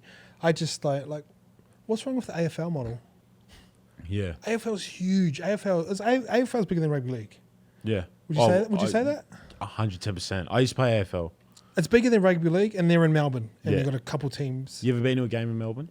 Yeah, sick. Yeah. I had a girlfriend who lived in Adelaide, and we went to the showdown one time. Fucking Yeah. sick. Yeah. Also, it's round 4, and there's like 50,000 people, whatever. The other thing about AFL that has the leverage is it's shit to watch on TV from an AFL fan. Yeah, I agree. I hate it. I really don't like to do it. I only do it on the late Friday night game. If I'm at home or at the studio, I'll watch it. But anything else, I just kind of, I don't know. I can't. It's not my thing. And that's a good thing. League's so good. It's 2 lines. Yeah, it transfers well to TV and also like social media, because like you get 10 people 10 meters back and they clash into each other, and that fits into an iPhone screen. Yeah. You know, it like kicks in that when it's flying, and you see AFL, you see everyone moving. It's beautiful to watch live. Yeah. And the crowd of it's sick. But like the expansion, like I get it, but I'd rather. I don't know. Like, I don't see that Super League game growing. I don't think it gets any stronger. I can't remember the last time I watched a Super League game. I know St. Helens beat Penrith, but if you throw St. Helens in an NRL competition, do they make the 8? Like, Yeah. you know what I mean? Like, Roosters are like 12, and we got a stacked side, and I don't think that St. Helens side stacks up against them. So I don't know. Yeah. I don't know. See, AFL managed to get into Ireland, but then they took it and merged it with Gaelic. Yeah. And actually, funnily enough, there's a guy who plays in the Premier League now, Michael Ogbene. He's actually a Gaelic player as a junior. He only took up football like a few years ago. Now he plays in the Premier League, best league in the world. But like, I don't know. I've always thought about rugby league if it have legs in like Eastern Europe. You know what I mean? Where they're like proper hard knocks. Like I was in Croatia last year and like I was small compared to most of the blokes walking Are they around. big over there, are they? Fucking huge. I was shocked. Yeah. Like I was like... Jackson was Croatian. He's like 6'3". Yeah, they weren't like all massive, but like just generally, when I spoke to a Eastern European bloke or a Croatian bloke over there, they were normally 6 foot and above, and I was like, something that hit me over there because I've always kind of thought rugby league deserves to be in more countries. Yeah, good thing about rugby league is kind of like easy to pick up. Like it's not like a technical sport, but like it's just hard. It doesn't really have the history globally. Like if you look at rugby union, like it's just been around for like such a long time, and maybe the reason why rugby union converts well in European countries is because there's a lot of kicking to it. And what's the biggest sport in Europe? Fucking soccer. Football, yeah. You know what I mean? So maybe that translates a lot better. Like I think how's touch not fucking professional? Yeah. Like touch is like the sickest game, but it just doesn't transfer. You know what I mean? So Yeah. I don't know. I'd rather them focus on. Well, why is NFL not global? That's a good game. Like that transfers. Too many stoppages. Yeah. And barrier to entry. The ball. Yeah. That's why. But like that. Why is that not like? Yeah. That's a huge game. That should be international. But Yeah. they're the world champions because they win over in America. Like, I know baseball travels a little bit well, a little bit easy to pick up. Like Japan, like obviously there's some gun players over there. That's probably a better question to ask. Why is NFL not fucking global? Yeah. But I think it's because NFL, if you were to take like a game of gridiron, that's so different to rugby league. Rugby league, I can play one-on-one. Gridiron, like it's more like a training drill if you're doing it one-on-one. You really need like the whole team. Do you know what I'm saying? Yeah. Whereas rugby league, me and my brother have played countless matches in the backyard. We're growing up as kids, 1v1, chip and chase, all that shit. Do you know what I reckon will take over Australia fucking pro next 10 years, basketball? Oh, it's already like heading that way, especially with Giddy at the front line. Yeah, but the thing is, like, It's not flashy at all. Same thing. You can get better on your own. You can get better one-on-one, 2-on-2. You know what I mean? Yeah. Weather, it rains, you play indoors all the time. You can always bounce a ball and stuff around you. Basketball is the big sport. Yeah. And you look at like obviously we've had success and we've had 3 number 1 draft picks come from Melbourne, even though it's been like Kyrie and sort of stuff like that, Benny Simmons. But it just transfers well off the court. Like you see guys walking around and they're all swaggy. Like I think young kids will look at rugby league now, but they'd want rugby league with Kalen Ponga, who makes vlogs, where basketball transfers well off it because it looks cool. It's just a cool sport. Do you think the pre-game, basically the walkway, kind of plays into that really well? Yeah. Look at Bronny coming through. You look at all the guys, what they rock, like all the fashion, the way that they speak. Like it's just like I've grown up watching league, but fucking basketball's so much cooler. Yeah, that's true. Back to that rugby thing you talked about with the European thing. A massive thing that actually happened was Italy and Ireland went and scouted staff from New Zealand. That changed the whole game like a decade ago. And basically the systems that got put in place, funnily enough, I was at Tomorrowland with a guy who was on the fringe of the Italian squad like 2 or 3 years ago. He lived in Amsterdam. He worked for Tesla. So he's just like this high-achieving bloke. And we're at Tomorrowland with him. But he was like, yeah, like a decade old ago, someone from Rugby Italy went over to New Zealand and brought people back. And basically, apparently that's like taken back. Like yeah, it's like it takes time, but you just need like that sort of stuff takes like sort of decades to get to a point where there's someone who ends up being like the Lionel Messi of fucking Italian rugby league, and then that influences like the generation. Like it takes time. Where like New Zealand, we've had it for like ever. We've always had good teams, so there's always been someone who's been your North Star. Like I want to be like Dan Carter. I want to be like fucking Richie Mo'unga now. I want to be like Adi Savia. They've got people that he's from my town. He's Samoan. Maybe I can be that guy too. And in like Italy and soccer, like you guys would have it. Yeah.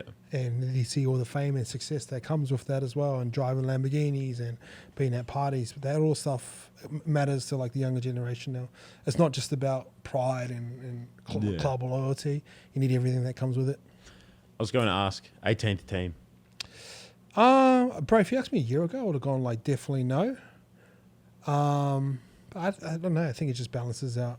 Like an odd number's weird to me. Yeah, I don't like like I'm a Penrith fan, right? So like just by nature, I fucking hate Parramatta. But like, I feel bad for them because they've basically, I think they've versed like 5 teams off the back of buys, and like stats are showing, because the problem is we didn't have this data, right? Yeah. So like the data's showing as it stands, if you're coming off the back of the buy, you're looking good for a win. And like Parramatta have had to verse teams fresh off buys. Then they've got their buys in shit places. They started the season with like an average draw. So I kind of feel bad. If you were to pick an 18th team, where would you put it? Yeah. My opinion is different than a lot of people's. What's yours? PNG. No. And because it's not viable, eh? Well, do you only have PNG players in it? No, I shouldn't say PNG. I thought PNG would be like the best spot because of Port Moresby, but Pacific Islander team. Yeah, but you got that in Moana Pacifico and Super Rugby, and I think they just get pumped every week. So I think... but to your point, you just mentioned it a decade ago. Like it took Italy a decade, right, with those Kiwi staff. Do you think it would not be the same? With the PNG boys? Well, yeah, like a Pacific Islander team. Do you not think it will take like a decade for them to adapt, adjust, build the systems behind the scenes? But where do they stay? Like it's like the Moana Pacifica. They're like based in Auckland. Like I don't know. Like I'd rather build off a club that like Redcliffe's been perfect because it's a club that's been there for a long time. And I know a lot of people will say like North Sydney with that fucking oval shitty ass. Do you think there's legs in relocating the Bears to like Adelaide? Not Adelaide. Or like Perth? Maybe, yeah. I don't know. Yeah, Perth's got a few fans, eh? So I think Perth could be the go. Yeah, and it branches the game out a bit more that way. Yeah, I don't know. I don't know. Yeah, I think they have to bring in 18th team. Who's like the Geelong? Like Penrith, kind of like the Geelong, like the team just outside of Sydney. Yeah. Like, is there like maybe like an Ipswich, like more country? I don't know, bro. I don't know. Fuck, they were right with the Dolphins. They fucking nailed it. Yeah, they did nail it. I think Darwin would be also cool. I don't know if it's viable because they're so AFL we obsessed. used to play up there for Penrith. Yeah. Oh, the worst place. Just so hot. Yeah. Yeah, it's nuts. Eh? In AFL, they produce some fucking footballers, but oh man, they're so agile. The greatest ever, in my opinion, is a guy called Cyril Rioli. I grew up going for Hawthorn. So when I was like 6, I watched Hawthorn and they won like 1 or 2 games. And I said to my dad, like, I feel bad for him. Like, they're so bad. Like, they get whacked every week. Bear in mind, professional AFL players, whatever. At 6, I can't grasp that. I just felt so bad for him. So I started going for him. 2008, Cyril Rioli comes through. Buddy Franklin comes through. Kicks a 100-goal season. Nuts. And, yeah, we win the comp in 2008. So 2 years later, or on the back of those juniors being shit. Similar to Penrith in 2019, eh? Yeah. That's what was kind of exciting at the time. And I have a story where I actually saw Peter Wallace. We crashed out of the 8 and we lost the last game of the season. I saw him at 7-Eleven Emu Plains, 11 p.m. that night. I was filling up my car and he was next to me filling up the X Trail. And I was just talking to him about it. He's like, nah, like it'll come together. But like, it's going to take a minute. Like it's 2 years later, they'll premiership. Like, and fucking Peter Wallace might not remember that, but like genuinely like a real thing that happened. He's hit you with a cliche, hasn't he? Yeah. But yeah, like the Cyril Rioli guy, he was from Darwin, Northern Territory. He was a fucking freak. He retired at like 30 with 4 premierships. Good on him. Yeah. Yeah. They produce footballers up there. Fuck, it's crazy like Penrith's still top of the table now. Like, I look at this season, I'm like, oh, they haven't been like, you just associate success with Penrith, but you know what I mean? It's just kind of been a weird season. Did you see it coming when you were out at Glennie P? Like, did you see this? Like, it's easy to say now, you know what I mean? Because they've been successful, but like everything that they said, it's just kind of happened. And like Gus was right. Like, yeah, everything Gus built, he was right. It just took longer than people thought. Yeah. I mean, you've got the big 1 year longer, I think it was, or maybe 2. Nah, it'd be longer than that. He said 5 years. That was like 2012 when he started. Fuck, I thought it was 2014 that he said it. Nah. So you were there, were you? When Gus got there? Just after. Yeah. Yeah, so it was cool, bro. He was like interesting to listen to. You talk about influence, bro. Like, he had it. Like, he'll come in a room and say certain things, bro, and get us up like that. Yeah. Like, every time we lost like 2 or 3 games in a row, like you just like knock on, like our video room kind of look like this. You knock on the door, pop his head in, bro, say 2 minutes and then bar you away. Yeah. And like you'd always mix it up too. It was like interesting conversations. The hard thing was one of the ones what he done was like, we've literally got the best juniors. If you guys aren't going to have a crack, I'll just start debuting fucking Bryce Cartwright and Isaiah Yao. Yeah. And you watched him play 20s and he comes to doing everything. You're like, shit. We were all kind of like knockabouts at the time. Like our team was kind of pieced together, but we done well. Like we overachieved for who we were. You part of the semi-finals team? No, that's the year I done my Achilles. And a big part of my development in football was I missed that run where Chico, Moisa, all those sort of guys took off. So Soward.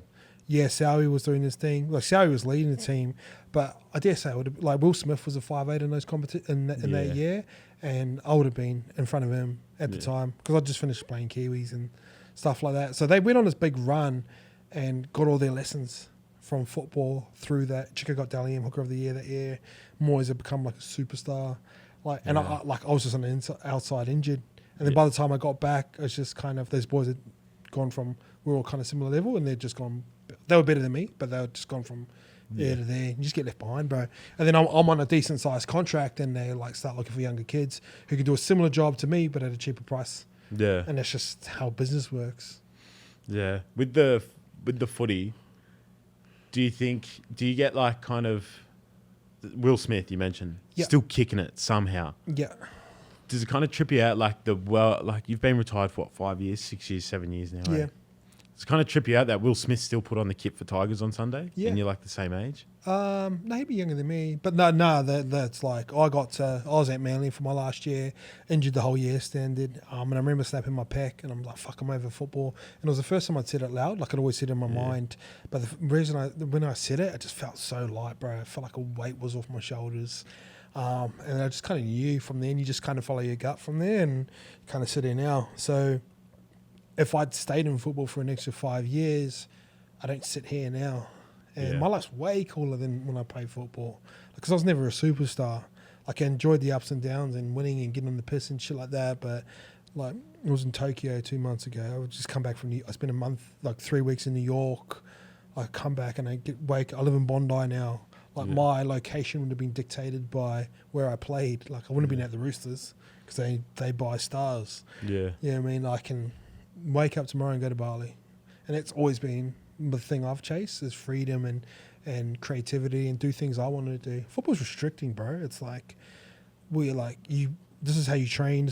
You got to make that distance in this time. This is how we play. This is what you say. Go to the airport. Like, you just get told what to do all the time. And I feel like if you're a free thinker, stuff like that starts to become a little bit limiting. If you're creative, like Caleb and Simi were, 9 to 5 is like the worst place you can be. Yeah. So I just always felt like my destiny, if you call it that, was always past running out and fucking trying to bash blokes and chase 2 points. Yeah, yeah. Like, it just didn't really excite me after a while, and I just always had outside interests. I just pursued them. So we've touched on a lot of the outside interests. I'd be a blush-eyed trying to get girls on the hill watching you score that hat-trick against New Zealand, the Warriors. Yeah. You reckon that's your best game you ever played? Yeah, easily. And the thing was, like, I don't even remember it. Like, you know, people talk about state of flow. Yeah. And you hear, like, artists are like, I was in the studio to, like, 5 in the morning and forgot to eat. It's just one of those games. Like, I could say whatever I want. And, like, I talk shit about it to, like, my mates and stuff, but I can't even remember it, eh? It was just one of those things that just happened. It just worked. Everything we touched that game. It was nuts. It was on this year. It's been what's 2000? Yeah, it's been like 10 years since that game. Yeah. And someone had reshared it to me, like, oh, I didn't realize you played football. And then if I do, I send him to that game. Yeah, yeah, we're all right, bro. It was just kind of like the perfect storm storyline. Like, Warriors had let me go. Blue McLennan said, I don't reckon you can play first grade. Went to England, not fucked up, but just didn't work out. Come back, and your second game a year and a half later is against a team that said you weren't good enough, and you give them a hattie. It's a giggle. Yeah, yeah. It's one of those, like, I'm glad it happened, and I'm glad to play for the Kiwis because, like, I don't hang my hat on my football career. Yeah. Because I think I'm going to do way bigger things post it, but like it's just funny to say that you played a test match, especially like Scope. That was just always my little joke. Normie. Yeah. Like, he played Origin, but like you call that like a kangaroo trial. Yeah. Like, you guys are trialing to make the team that played me. Like, just shit like that, bro. It's just your little go-to. And like, I used to use it on like Scope, and like, obviously Chicos pay for PNG, but like, are they tier 1? Yeah. Just shit like that, bro. And like, even when I'd retired, like, normally, you know, like Kenny Edwards, that would have been like 25 or 26 at the time, and I was like, when I was playing for the Kiwis when I was 24. Like, when I was your age, I was like representing my country. Yeah, just like shit like that. So I'm glad it happened. Like, it's obviously pretty big achievement. Yeah. But more so care about it now for a cheeky dig at the boys here and there. Yeah. Difference between, so I kind of sit in a similar boat to you. Born in this country, or you're born in New Zealand, raised in New Zealand. I'm raised in Australia. If I was to put the jersey on for Italy, I think the thing I'd love the most, like, my non-Nor past, but like, it would be really cool if I ever put on the jersey for Italy to be like, fucking, like, that would be really cool for him to see, type of thing. Did you feel a similar way when you put on the Cook Islands jersey? Yeah, fucking oath. It was weird because I heard Michael Jennings talk about it one time where, like, he obviously played New South Wales and Kangaroo, and he loved it because it basically... he was gun at Penrith, eh? Yeah. He was gun everywhere. Yeah. But the thing he said about it was great to be in those positions because you're recognised as the best in your position. Like, say, Kangaroo is like fucking sick. Yeah. Like, you're the best. But something different about culture, and you've brought up your Italian probably like 10 times this podcast. Yeah, fucking love it. Because you're proud of it. Yeah. And that's like, I grew up in a town where we had a lot of Cook Islanders, and Very proud of our culture. And very different feelings. Like, it's hard to say like it was more important than the Kiwis, but it kind of was. Yeah, it's because I've raised this on the podcast. I actually did really well, like, online when we're talking about, like, eligibility for New South Wales. I was explaining the difference between household and heritage. Like, I'm raised in a household, but when I'm raising my nonno and nonnos, that's an Italian household, even though it sits on Australian land. Yeah. Do you know what I mean? Like, trying to explain that to people. That's a good way to put it. Yeah, it's kind of like the household, like you grow, like my parents' households, like we're an Aussie household, but like growing up at my nonno and nonnos every morning and afternoon, like you grow up in an Italian household. I feel like that's the same for like why the boys pick Samoa and why the boys pick Tonga at the World Cup. Yeah. It's because like you grow up in those environments, not the land, it's the houses and the churches and stuff. You know what I mean? Like the actual. Culture's hard to explain, but like you just kind of get this different kind of tingling feeling in your body when you associate it, and you kind of just relate to the guy straight away because they've grown up similar to you. Like you say, your nonna, like I bet you she's pretty stereotypical Italian lady. Yeah. So if anyone who's Italian has grown up in a similar little place, same as like Lebanese boys, like all their family very similar. So you feel like you belong to that certain demographic a little bit easier. And even though like I'm a proud Kiwi, there's kind of a very different like feeling with it. And I could have in 2013 when I come back and played Penrith and like was playing well, I was gonna probably get picked in the kids for the World Cup that year. Like David Fairley, he was my Cook Islands coach, but assistant coach at Penrith too. And he goes, "Oh, I'm just letting you know, like you're probably gonna get fair chance you're gonna get picked as like a backup for Shawnee and Fozzie." In the World Cup, and you can make probably 30, 40K. Like, you remember saying this. And I'm like, I want to play for the Cook Islands because we'd spent so much. It was a big deal for us to get to the World Cup, and we went through a lot of trials to get there, and then like my loyalty was to them. And like, if I played Kiwis, I would have played like that random pool game against fucking PNG. Yeah, like, yeah. You know what I mean? And I was just there to cover Fozzie and Shawnee. And obviously Tommy Luluai was covering that position, but I think he got a little bit injured at the time, and I was playing really well. So I could have slotted into that spot, but I picked the Cook Islands. I wanted to play for the Cookies. Who's the greatest Cook Islands player ever?